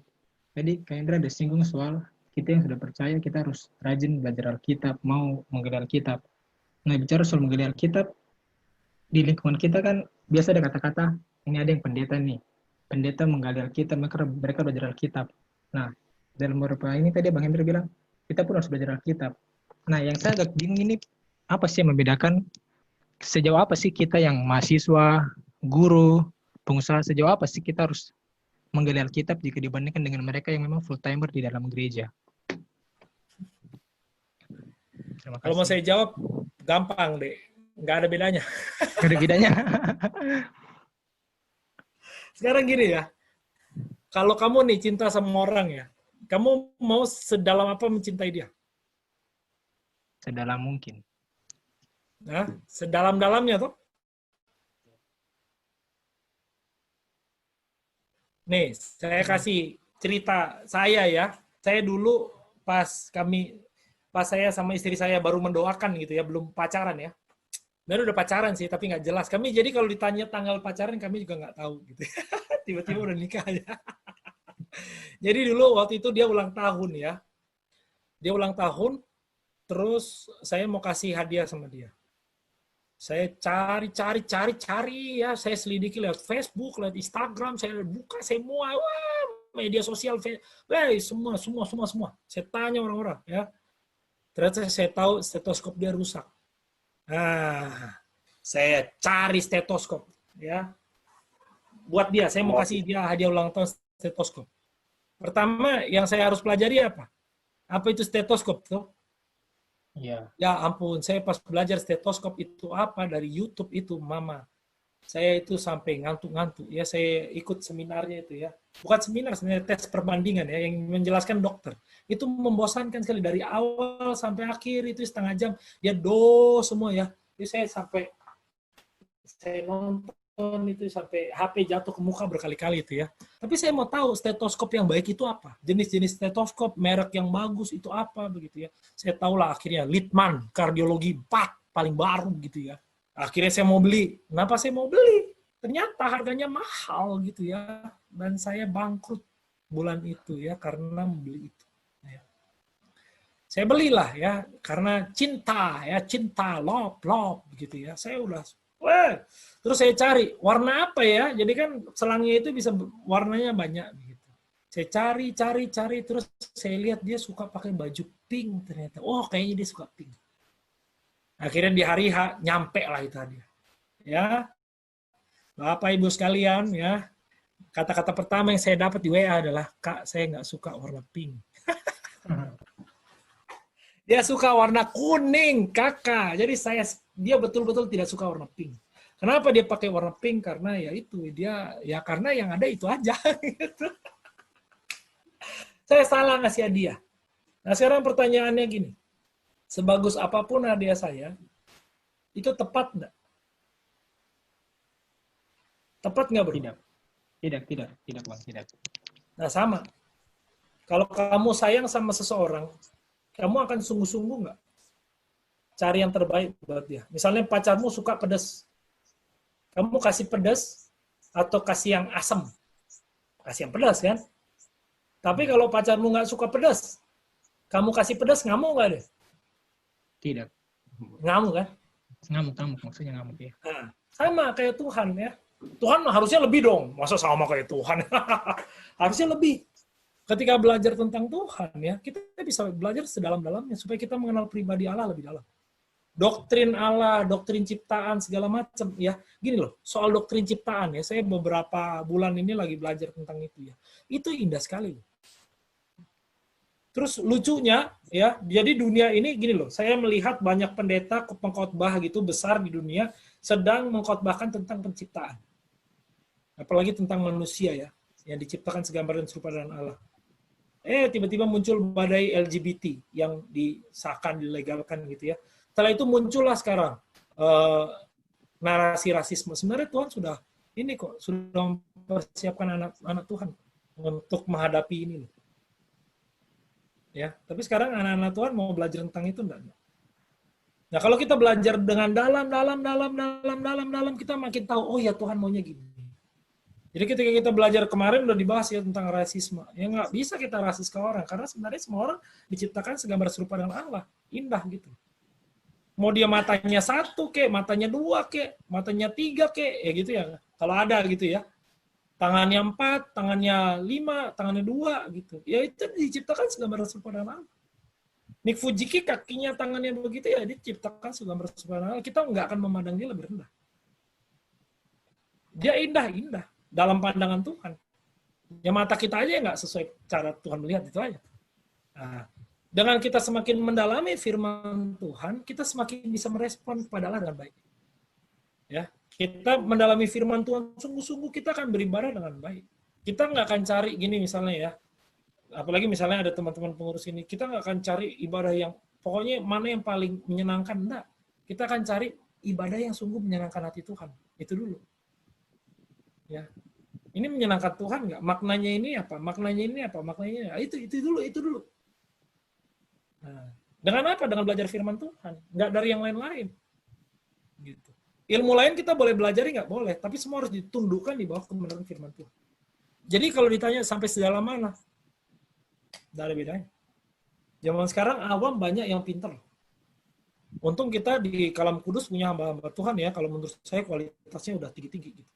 Nah, bagus. Tapi ada beberapa tempat lain mungkin ya, aduh, ya begitulah gitu ya. Makanya kalian bersyukur di sini, jangan aneh-aneh gitu loh ya. Maksudnya, waduh pendeta saya kurang ini kurang itu. Ya kalau nggak ada kurangnya ya nggak jadi manusia dia. Dia bukan manusia. Jadi kalau ada kurangnya bersyukur, dia masih manusia begitu. Dan dia dipakai Tuhan untuk melayani kita. Dan kalau Kalam Kudus sudah bagus lah ya. Jadi bersyukur gitu. Jangan banyak mengeluhnya. Jadi jangan merasa gini, kalau ada pendeta yang nggak sehebat kamu, misalnya karena kamu udah belajar dengan baik, begitu ya, jangan hina dia, nggak bisa. Ya tanggung jawabmu menolong dia juga. Begitu. Sama-sama belajar. Pendeta sekarang belajar lebih tahu duluan, karena dia sungguh-sungguh belajar itu ya. 5 tahun gitu ya, bertahun-tahun untuk mengajari kita. Wah, kita harus bersyukur. Ada orang-orang yang mau seperti itu gitu. Nah, dengan segala kelebihan kekurangannya kita bersyukur. Tapi dengan begitu, apa karena sudah ada dia, hamba Tuhan ini, kita jadi nggak belajar? Ya salah juga. Sekarang gini, apa iya kita mau menuntut Pak Cahyo mengajarkan semua dalam Alkitab ini ya ke kita? Wah, kamu memperbudak dia, nggak bisa. Atau Pak Yeremia, Pak Yer, semua dong, saya mau belajar nih, semua doktrin itu. Ada buku semua segini, saya harus diajari sama Pak Yer. Ya ampun, jemaat itu banyak. Jadi jangan egois ya. Dalam belajar firman Tuhan, kita nggak boleh egois juga. Menuntut hamba Tuhan untuk terus melayani kita nggak bisa. Ya, kita harus punya karena gini, yang mencintai Tuhan itu dirimu. Kalau dirimu mencintai Tuhan, kamu akan belajar sedalam-dalamnya, itu aja. Gitu. Jadi mau sampai sedalam apa? Apa bedanya? Nggak ada bedanya. Gitu. Cuma hebatnya para hamba Tuhan, enaknya mereka adalah mereka dulu kayak Pak Cahyo, Pak Yer gitu ya, Bu Evi, mereka itu betul-betul ada dalam disiplin studi akademik yang sudah lurus gitu, yang sudah ditata sedemikian rupa. Tapi boleh lo tanya sama mereka, dulu belajarnya gimana sih Pak, apa aja yang dipelajari? Bisa sama gitu. Ya, teman-teman. Oke? Jadi mau sedalam apa ya nggak ada batasnya. Bisa nggak dari teman-teman nanti bangkit tambah Tuhan yang lebih hebat dari Pak Stephen Tong mungkin gitu ya? Bisa aja. Nggak ada yang menutup kemungkinan tersebut. Asal dia benar-benar mencintai Tuhan lewat firman-Nya. Itu aja. Kalau kita lihat hamba-hamba Tuhan besar, apa sih yang membedakan mereka dengan yang lain? Mereka melekat dengan firman Tuhan, itu aja. Itu bedanya. Dan sungguh-sungguh serius sama itu gitu loh. Nggak main-main. Nah, nggak menjadikan tuh firman Tuhan itu ya secondary lah ya. Saya belajar sebisanya aja kalau lagi ada waktu. Enggak, sungguh-sungguh ya hari ini saya mau belajar 2 jam gitu. Nah, gitu loh. Kayak kita kan mau main game nanti mau push rank gitu. Gitu. Harusnya begitu. Kalau Palu Asar sampai bilang ini, kamu orang Kristen jangan ngomong lu reform kalau lu masih main game. Buang itu game kan. Iya, saya udah nggak main game. Ya. Tapi saya pernah main game. Gitu ya. Dulu saya kecanduan sampai berhari-hari main game. Ya. Saya ambil sarapan gitu ya, taruh di meja, saya baru sadar pas ada maghrib sore gitu ya. Wah, saya baru ada azan maghrib saya sadar, wah sarapan saya belum saya sentuh. Dulu saya sering banget gitu tuh, gila ya itu main game.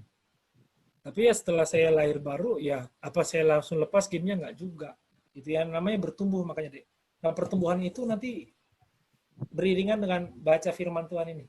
Tapi sekali lagi orang yang belajar firman Tuhan bisa jadi kejam juga, nggak jahat juga bisa juga. Karena dia belajar ini ya sekali lagi untuk mencintai Tuhan atau untuk menjadikan firman Tuhan itu yang saya bilang tadi jadi perhiasan kita atau apa gitu. Terus kalau misalnya Kak saya ini sama dia nggak jadi, saya sama-sama belajar sama dia tapi kok kayaknya dia lebih maju ya, lebih pintar dari saya, terus gimana? Ya bersyukur lah, kalau emang Tuhan kasih segitu aja nggak apa-apa deh, bersyukur. Yang penting hatimu itu sungguh-sungguh terarah pada Tuhan, nggak masalah kok. Bukan masalah siapa pintar-pintaran kok di sini, sekali lagi gitu. Kamu mencintai istrimu, pacarmu nanti itu enggak pernah ditanya, kamu lebih hebat mencintai saya daripada orang lain, enggak. Enggak pernah tuh istri saya nanya begitu. Saya juga enggak pernah nanya begitu sama dia. Kamu itu mencintai saya lebih dari yang lain, enggak. Penting betul-betul enggak sepenuhnya kita arahkan ke dia itu aja. Oke? Jadi ada batasnya enggak? Ada. Enggak ada ya. Aja. Orang awam banyak sekarang pintar-pintar gitu. Oke? Ada lagi? Bagaimana cara bertumbuh untuk bisa semakin mengasihi Allah? Ya minta Tuhan deh, sama ya lakukan. Bagaimana caranya ya inilah. Ini makanya Tuhan kasih Alkitab baik sekali ya. Enak kita ini bisa belajar kehendak Tuhan lewat Alkitab. Wah, belajar sungguh-sungguh, terus berdoa minta pimpinan Tuhan ya. Itu paling penting. Ya, orang bisa belajar firman Tuhan dalam gitu ya, baca banyak buku teologi begitu ya, tapi akhirnya jadi orang yang jahat juga banyak deh. Makanya minta belas kasihan Tuhan, itu yang paling penting sih. Melekat pada hati Tuhan tuh. Ya minta belas kasihan Tuhan, jelas. Ya, lihat nggak gini, orang yang cinta Tuhan bisa nggak jadi jahat sekali, bisa aja. Kayak si Daud ya, Daud itu jahat banget menurut saya.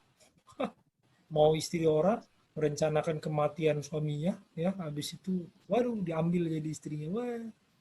Tapi lihat respon dia, ketika peringatan Tuhan datang dia langsung tunduk loh, dia nggak pakai alasan-alasan. Nathan datang itu kejam banget loh. Apa yang diomongin Nathan kalian baca, itu ngeri banget. Tapi dia langsung tunduk. Mau hati yang seperti itu loh, hati yang mau taat itu loh tadi deh. Nah kan makanya ketika belajar firman Tuhan kita harus menyiapkan diri kita untuk taat. Itu dulu, mau taat enggak, ya.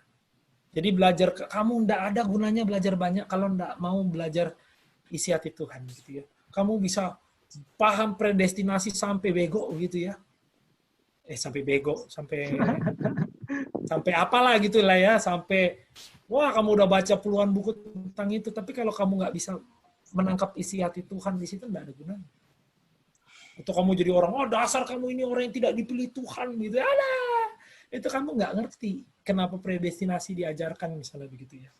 Predestinasi diajarkan itu supaya kita mengerti betapa besar cinta Tuhan untuk orang-orang yang dipilih. Bahwa sebenarnya kita nggak layak, tapi nggak layak pun dipilih gitu. Nah, itu bagus kan? Terus kalau gitu Tuhan jahat dong dengan yang lain. Ya emang kalau mau adil ya nggak ada yang dipilih gitu. Gitu ya teman-teman ya. Jadi mencintai Tuhan ya, mengerti isi hati Tuhan itu yang paling penting.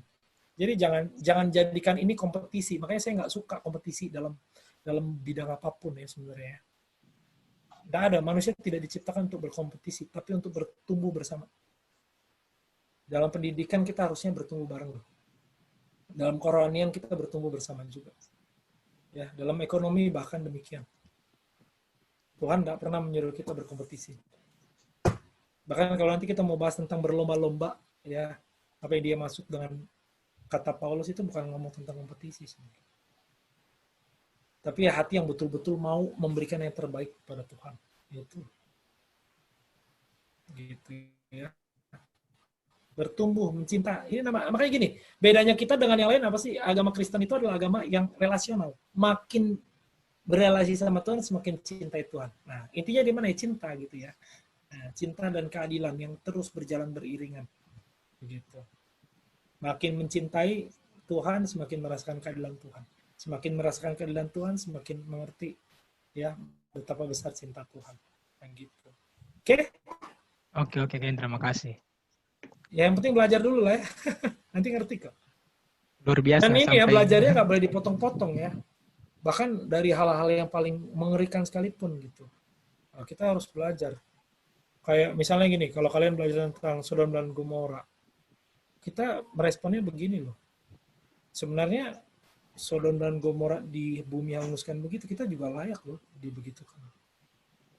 Kan kita bilang, oh dasar nih orang-orang gay, lesbi ya, memang udah kalian layak lah dibunuh seperti itu, enggak. Tapi kita harus benar-benar koreksi diri kita gitu ya, kembali ke diri kita sendiri loh. Ya saya seharusnya layak juga dibinasakan begitu ya. Tapi betapa baiknya Tuhan mau memilih saya, mengenal Tuhan melalui Tuhan. Nah, begitu. Jadi firman Tuhan yang sejati ya, pimpinan Tuhan yang sejati akan membuat kita semakin mencintai Tuhan, semakin mengerti betapa besar keadilan Tuhan dan betapa besar kasih Tuhan buat kita itu. Oke? Jadi apapun bagian Alkitab ini ya, sampai Amnon dan Tamar, nah itu juga mengingatkan kita pacaran jangan main-main, hati-hati ya, yang pacaran ya. Hati-hati ya. Nah, terus jangan cari saran ke orang yang salah ya, karena Amnon memperkosa Tamar, diajarin sama orang gila ya, sama saudara yang tidak beres gitu ya. Oke. Alkitab ini penuh pelajaran. Tapi sekali lagi ini cermin yang paling baik buat kita ya. Jadi jangan pernah dengar firman Tuhan, oh ini bagus nih buat si Brian nih, oh, atau ini buat si Theos nih, atau buat Omega nih, atau buat Pak Cahyo, Anda itu buat kita gitu lah ya. Bahkan ketika saya mengkhotbahkan ini saya takut sekali ya, gila ya, mau ngomong begini gitu. Tapi saya banyak sekali kekhawatiran. Pak Cahyo tahu ya. Jadi ini firman Tuhan menegur saya gitu. Tapi saya tadi mau potong sebagian kayaknya ini soalnya menegur saya, tapi tidak boleh. Roh Kudus mengingatkan tidak boleh loh. Terus sampai menyembunyikan bagian ini celaka loh. Ya udahlah, mau sampaikan aja. Begitu ya. Saya tidak berani lah. Ya, tapi itu jadi pengingat juga buat saya gitu ya. Makanya memang firman Tuhan itu pedang bermata dua. Kalau kamu belajar firman Tuhan lebih dalam, kamu akan mengerti, kamu dikoreksi lebih banyak lagi. Kamu belajar tentang penciptaan, kamu akan mengerti betapa berharganya manusia, betapa berharganya kita begitu ya, dan betapa rusak dosa itu merusak ciptaan Tuhan tadi. Gitu, ya. Kita belajar doktrin dosa, gitu. Doktrin keselamatan menjadi lebih dalam, doktrin keselamatan lebih dalam lagi. Wah semua lebih dalam deh. Jadi nggak ada berhentinya ya, gitu. Patong aja dia bilang sampai sekarang saya baca Alkitab udah puluhan kali, ada aja yang baru. Dia aja udah puluhan kali ya. Saya baru berapa kali aja udah sombong gitu ya. Nggak boleh gitu ya. Apalagi yang belum sekalipun gitu ya. Ada ciloko ya. Cilokwau gitu ya. Cilwau-wau. Nah, gitu ya. Jadi baca Alkitab. Sampai beres dulu ya. Sabar ya kalau menghadapi kitab imamat ya. Tawarik begitu ya. Udah ada hitung-hitungan. Nggak apa-apa. Ya. Jadi sabar saja ya. Tapi kalau kita lihat, baca gitu ya, oh indah juga ya, ternyata Tuhan sampai sedetail itu. Coba kalau nggak sedetail itu, bagaimana orang Israel suruh menentukan kemah suci aja coba. Bisa ribut mereka.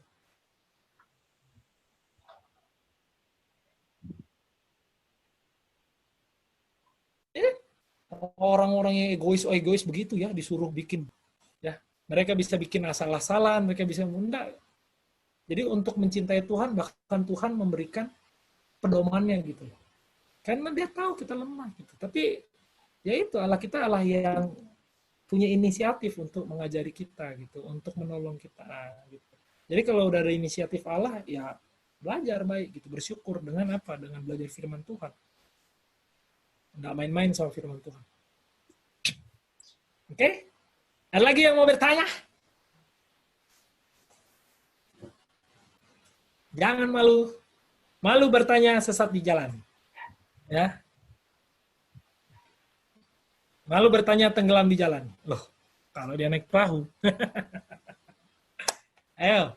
Ada lagi Ayo, atau teman-teman bertanya sudah.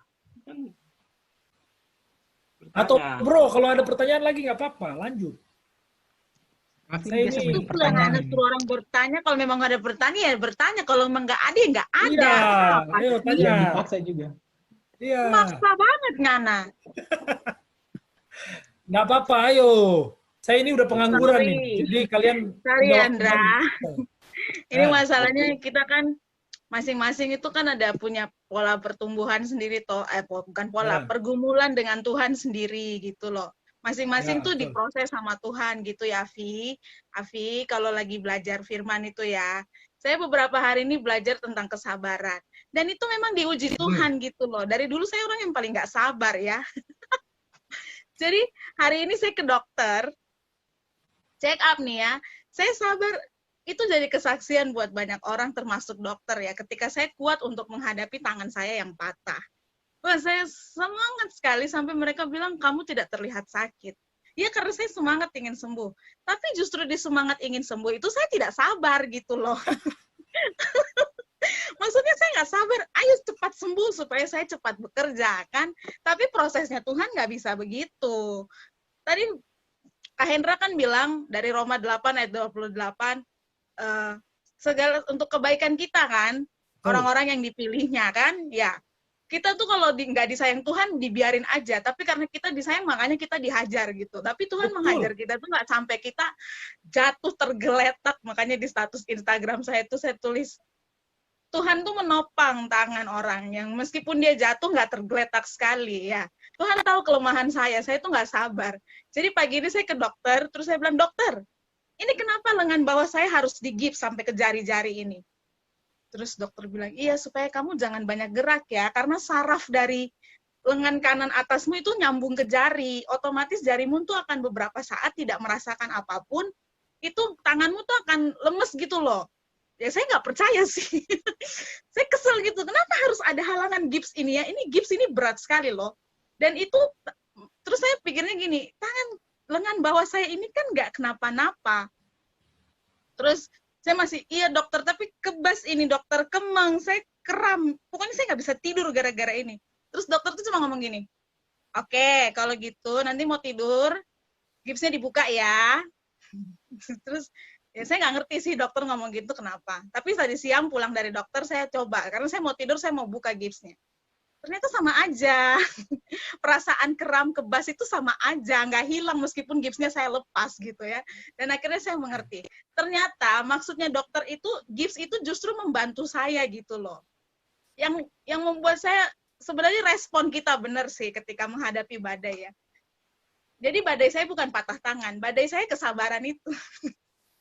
Jadi ya sudah, jadi saya tadi oke, jadi ternyata maksudnya seperti ini. Kadang Tuhan itu memproses saya seperti itu ya. Saya ini orang yang susah move on gitu ya, jadi sekali patah hati itu move on-nya lama. Dan kali ini terjadi. Saya patah hati itu dari Desember bro. Terus mungkin Tuhan gini ya, ini anak dia patah hati nggak sembuh-sembuh ya apa sih? Dikasihlah saya patah tulang. Langsung saya bertobat. Tapi ya itu, ya. Jadi Tuhan itu ya, makanya saya berkali-kali bergumul dengan Tuhan itu, dia tahu karakter anak-anaknya gitu ya. Yang kayak gini, makanya sama si Petrus cara beda didiknya dengan si Yohanes kan, dengan Paulus lain lagi, ya itu kan. Nah sama saya juga saya rasanya begitu sih, saya ini terlalu keras kepala gitu kalau sama Tuhan tuh maunya, ngeyelnya tuh ngeyel banget. Jadi kayak tadi tuh, ya udah kamu rasakan sendiri tanganmu dengan digips sama nggak digips apa bedanya? Nggak ada beda kan? Justru lebih nyaman kamu kalau digips gitu. Jadi oke. Jadi selama pemulihan, meskipun baru 1 minggu sih, saya belajar sabar itu ya sekarang ini gitu ya.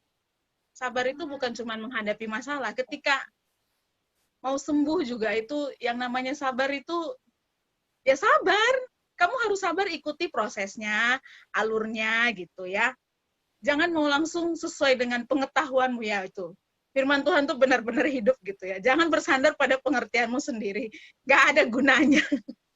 Nggak ada gunanya. Sama sekali nggak ada gunanya. Terima kasih bro. Malam ini saya dapat diingatkan kembali untuk banyak hal gitu ya. Bahwa ketika kita belajar, bergumul, bertumbuh itu untuk menyenangkan siapa? Apakah menyenangkan Tuhan atau untuk kesombongan saya?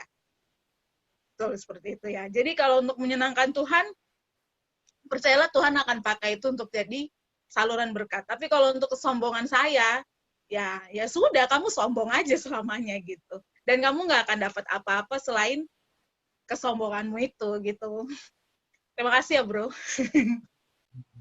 Ya buat teman-teman lain yang lagi belajar firman Tuhan, nikmatilah setiap prosesnya ya.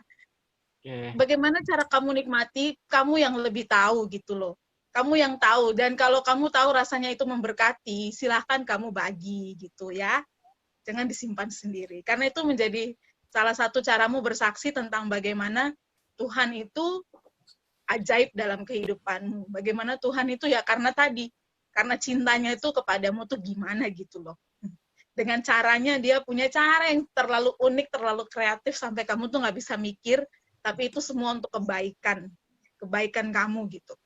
Meskipun dalam tanda kutip buruk sih, tapi itu baik, selalu baik. Ya. Terima kasih. Nah, itu teman-teman tuh, itu contoh ya orang yang mengalami badai ya, tapi mencari apa yang Tuhan mau gitu ya. Apa sih yang mau Tuhan bicarakan dalam kehidupan saya? Apa yang mau Tuhan sampaikan? Nah, kita harusnya seperti itu ya. Nah, itu bagus sekali ya. Contohnya langsung ada. Saya sangat diberkati ya dengan kesaksian tadi ya. Itu, bro. Karena kalau kamu mau apa sih? Kenapa sih harus gini? Itu kamu sama sekali nggak ada faedahnya itu. Itu sama aja kamu memilih untuk menderita. Tapi ketika terjadi sesuatu hal yang kamu kira itu buruk, ya saya kalau mau bilang kesaksiannya banyak sih. Ketika saya jatuh. Itu blank gitu ya. Saya ini apa-apa, tapi Tuhan menolong dari pertama saya jatuh sampai masuk rumah sakit, sampai saya keluar, sampai saya hari ini, saya lihat itu tangan Tuhan tuh menolong nggak berhenti loh. Mulai dari siapa yang antar saya ke rumah sakit, Tuhan tuh sudah siapkan orang-orang tertentu. Siapa yang antar ke rumah sakit, siapa nanti dokter yang tangani, siapa yang antar saya pulang ke rumah. Itu hal kecil, sepele, kayaknya nggak penting, tapi Tuhan sudah siapkan gitu loh. Jadi ketika jatuh tidak sampai tergeletak itu dalam arti konteks yang harafiah tuh mungkin seperti itu kali ya. Saya jatuh sih, tapi nggak sampai yang parah banget gitu ya. Ya itu tadi bro bilang bener ya, kalau kamu bukan anak Tuhan ya biarin aja. Tapi karena kamu anak Tuhan, ada sesuatu yang harus kamu pelajari dari hal yang buruk sekalipun. Betul. Iya. Jadi Indra, TVP itu jatuh tidak sampai tergeletak, tapi sampai opnam. Dia jatuh sampai opnam. Bukan opnam, Pak, operasi. Operasi, Pak, operasi. Oh, operasi. Operasi. Kalau cuma opnam aman, ini operasi, Pak. Saya dibius. Dibius, dibelah, disambung tulangnya. Bangun-bangun udah sadar aja. Ya pasti semua yang pernah patah tulang pasti pernah alami lah. Sama kayak Cilili kan patah tulang tuh termasuk titik terendah dalam hidupnya kan, dia sampai merasa mempertanyakan banyak hal. Cuma di situ ya 1 tahun tuh 1 tahun yang Tuhan benar-benar bentuk ya. Yes. Ya. Semua baik ya. Semua baik. Apa yang telah kau perbuat? Oke, Mbak Sandra, saya mau tanya lagi satu. Ya, bagus. Oh, dia udah penasaran dari tadi. Ya, jadi gini, kan tadi Mas Sandra bilang, kita ini sangat berharga di mata Tuhan. Baiklah, Kita sangat bernilai. Tapi kenapa malaikat saja yang melakukan kesalahan satu saja Tuhan tidak ada ampun, maksudnya langsung dilemparkan gitu. Sedangkan kita sebagai manusia kan sebenarnya dua-duanya sama-sama ciptaan Tuhan. Dan boleh dong malaikat juga bisa dikasih kesempatan untuk bisa merubah kelakuannya gitu. Nah, ini pertanyaan saya, apakah memang manusia itu berasal dari surga sehingga Tuhan berjuang untuk mengembalikan kodrat manusia ke surga, sehingga dia satu orang tersesat pun Tuhan mengorbankan dirinya, berani turun ke dunia yang penuh dengan kegelapan untuk menyelamatkan kita sebagai manusia. Sedangkan malaikat saja kesalahan sedikit Tuhan tidak, seakan-akan tidak peduli gitu. Nah, apakah ini manusia ini berasal dari surga sehingga Tuhan berjuang untuk mengembalikan kita, kodrat kita ke surga? Itu menurut Mas Hendra itu gimana? Itu sih. Pertama ya, kenapa manusia bukan malaikat? Jawabannya satu. Ada lagunya dulu, anak sekolah minggu ya. Saya dulu awalnya nyanyiin itu sih senang-senang aja. Setelah belajar firman Tuhan, saya baru sadar ini lagu yang mengerikan sekali ya. Lagunya begini. Suka-sukamu Tuhan, suka-sukamu Tuhan. Tahu ya lagu itu?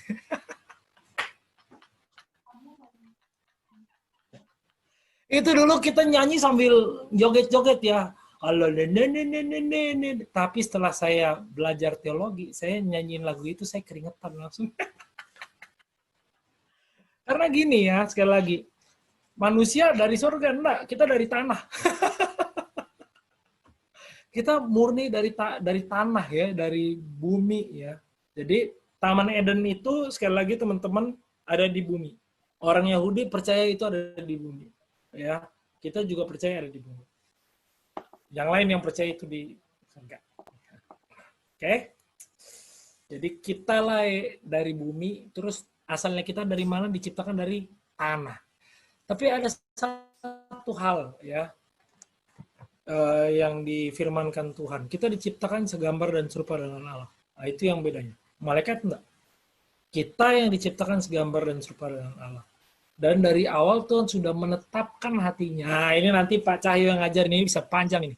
Jadi gini, foreknown, kalau kita baca di Roma itu ya, Tuhan sebelum menciptakan manusia, dia sudah menetapkan hatinya kepada manusia untuk menyelamatkan dia. Karena dia tahu manusia akan berdosa. Jadi benar-benar karena kasihnya aja loh. Ya. Kita bisa selamat, kita boleh menerima keselamatannya karena belas kasihan Tuhan aja. Malaikat enggak seperti itu. Dan malaikat enggak diciptakan segambar dan serupa dengan Allah. Begitu. Jadi dia jatuh gitu. Dan gini, ada lagi ayat di Alkitab ya, Tuhan ngomong gini, aku menaruh belas kasihan kepada siapa yang ku ingini. Gitu ya Pak Cahaya? Ya, Roma 9. Jadi, Roma 9 ya. Nah, tuh. Ya. Jadi aku menaruh belas kasihan kepada mereka yang aku mau gitu. Intinya ya gitu, karena memang mau. Makanya gini, kalau kita baca Roma 9 ya, teman-teman, dan kita betul-betul merefleksikan pada diri kita, dan kita sadar ya betapa rusaknya dosa kita. Hebat loh, kenapa Tuhan mau pilih saya? Saya kalau merenungkan itu, saya terharu habis-habisan. Saya kalau ngelihat diri saya, dosa saya begitu banyak ya. Aduh, tidak layak saya. Kenapa harus saya? Kenapa tidak yang lain? Ya, banyak orang yang lebih layak dari saya. Yang tanda kutip ya, lebih layak dari saya. Tapi kalau saya baca di Alkitab, kenapa Tuhan pilih saya? Karena belas kasihan Tuhan aja. Jadi bayangkan ya, Tuhan menetapkan hatinya. Wah, itu saya ketika menyiapkan itu ya, doktrin keselamatan itu saya benar-benar terharu ya. Menetapkan hatinya untuk menyelamatkan saya. Kalau dia tahu saya akan memberontak. Wah, itu indah sekali. Sama seperti, makanya gini loh, ketika Kristus memilih 12 murid, kalau kita betul-betul mendalami topik itu ya, bayangin Tuhan memilih 12 orang yang dia tahu akan mengkhianati dia semua. Nah, itulah indahnya cinta Tuhan. Jadi sekali lagi kita dipilih bukan karena kita berharga ya. Oh, karena kita begitu berharganya tercipta di surga, enggak, kita tanah. Kita ini debu tanah ya. Kita enggak berharga, tapi karena cinta. Nah, itu loh. Itulah bedanya cinta manusia sama cintanya Allah. Allah mencintai karena cinta. Murni karena cinta, nggak ada tambah-tambahan embel-embel, nggak kayak cinta monyet, cinta karena ada ekornya gitu, nggak ada, ya. Tapi murni karena cinta gitu. Makanya kalau udah seperti itu teman-teman, nggak ada alasan bagi kita untuk nggak mati-matian buat Tuhan, itu aja, ya. Kita jadi nggak takut mati juga. Tapi gini ya, sekali lagi ya, bukan untuk ngajarin kita nggak jadi sembarangan hidupnya, nggak boleh begitu, gitu ya. Tubuh kita diciptakan untuk kemuliaan Tuhan. Kalau memang karena penginjilan kamu dibunuh, kita dibunuh, ya wes. Ya bersyukur gitu. Tapi jangan karena ini masa pandemi gitu ya, kita sembarangan kemana-mana.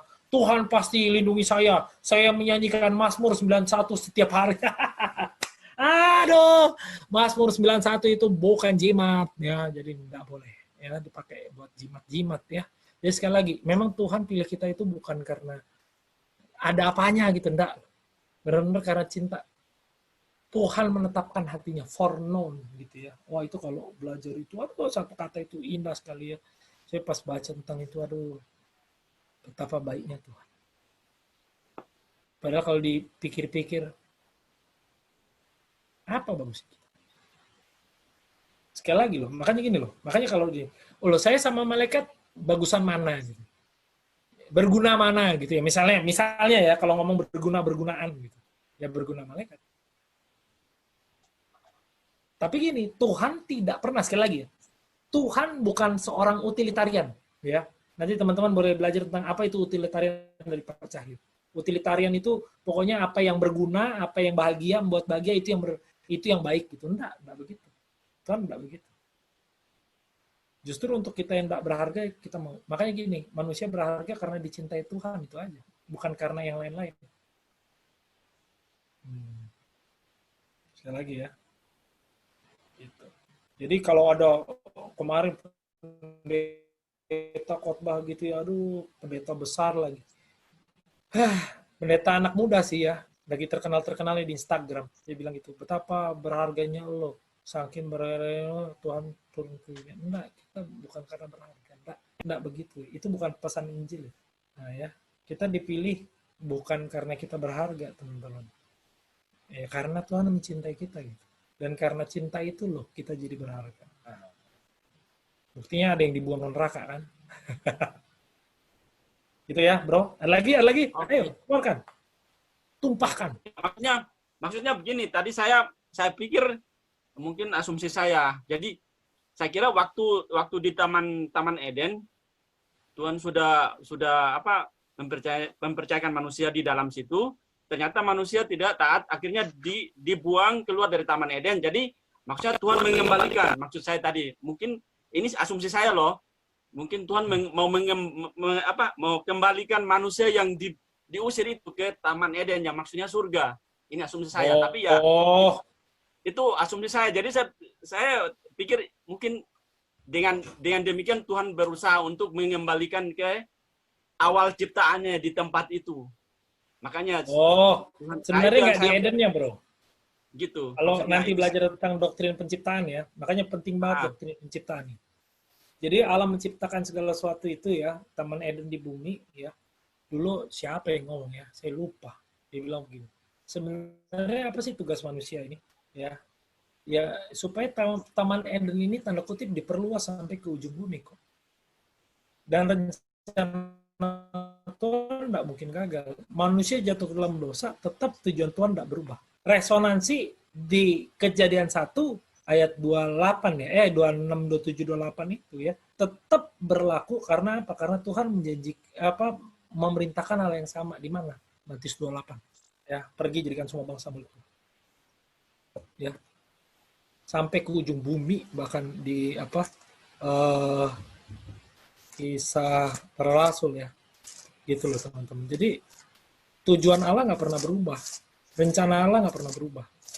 Apa yang mau Tuhan cari, apa yang mau Tuhan laksanakan adalah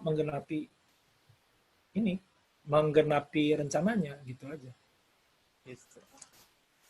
Jadi itu Brian, itu seperti yang kita pelajari di KTB STT kemarin itu loh. Kejadian 1 ayat 26 sampai 28 tuh beresonansi dengan Matius 28, 19, 20. Mandat budaya dengan mandat Injil. Nah. Iya Pak. Iya dah, ingat. Itu kenapa gini teman-teman ya, kita bekerja di bidang apapun sekarang, ada yang guru, ada yang teknik sipil, ada yang manajemen, ada yang guru, segala macam gitu. Saya sebut guru 2 kali ya, ada yang hamba Tuhan, bahkan apapun pekerjaannya, sampai sales sekalipun ya, atau dia kasir di supermarket segala macam, itu ada fungsi kerajaan Allah di sana. Kalau dia melakukan semuanya dengan baik untuk kemuliaan nama Tuhan, dia akan dipakai untuk mandat Injil. Gitu. Tidak mungkin seseorang baik di mandat Injil, tapi nggak bagus di mandat budaya. Nggak mungkin. Karena dari mandat budaya itu orang bisa masuk, kita bisa masuk melaksanakan mandat Injil.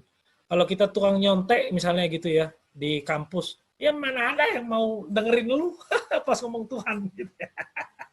Gitu ya. Atau kita korupsi gitu ya, suka nipu apa segala macam, atau kita sebagai guru tidak menjadi guru yang betul-betul memberkati gitu ya, kita nggak akan mau didengar orang ya. Jadi mandat budaya itu penting sekali karena ujung-ujungnya adalah mandat Injil. Itu dua-duanya harus jalan teman-teman ya. Jadi yang jadi guru harus guru yang expert gitu, yang jadi orang teknik sipil jadi teknik sipil yang expert, tata kota harus tata kota yang expert gitu. Makanya lu saya ngomong sama Brian, nggak bisa kita jadi, lu coba jelaskan gimana caranya bangun jembatan.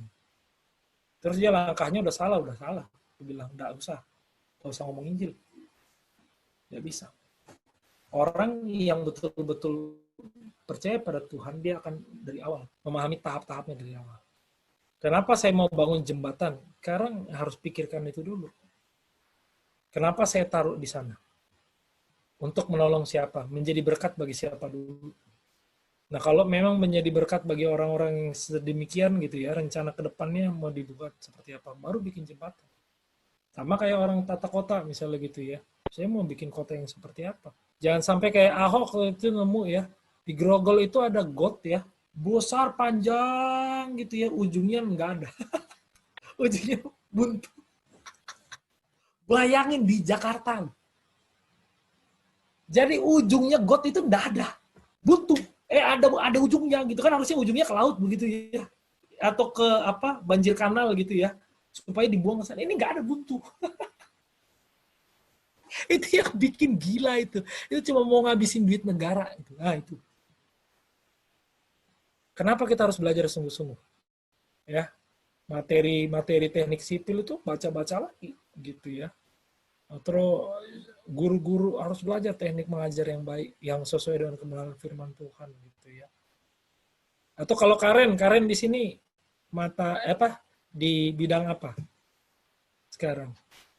STT, dia masuk STT saat. Ya? Saat. Ya. Apalagi sama Tuhan ya.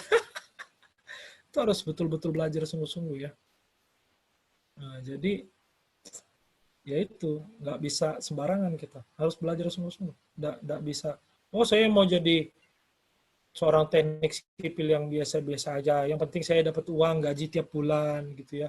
Kalau ada bonus syukur, alhamdulillah ya, kalau nggak ada ya nggak apa-apa. Nggak bisa begitu, kita harus expert gitu, karena dari situ nanti orang akan melihat betapa terangnya lilin-lilin itu loh di tengah kegelapan ya. Nggak bisa kalau kita sama kayak redupnya, nggak ada gunanya. Ya. Dulu karena saya menolak suap di Biak, Jayapura itu, makanya orang pada respect. Ya.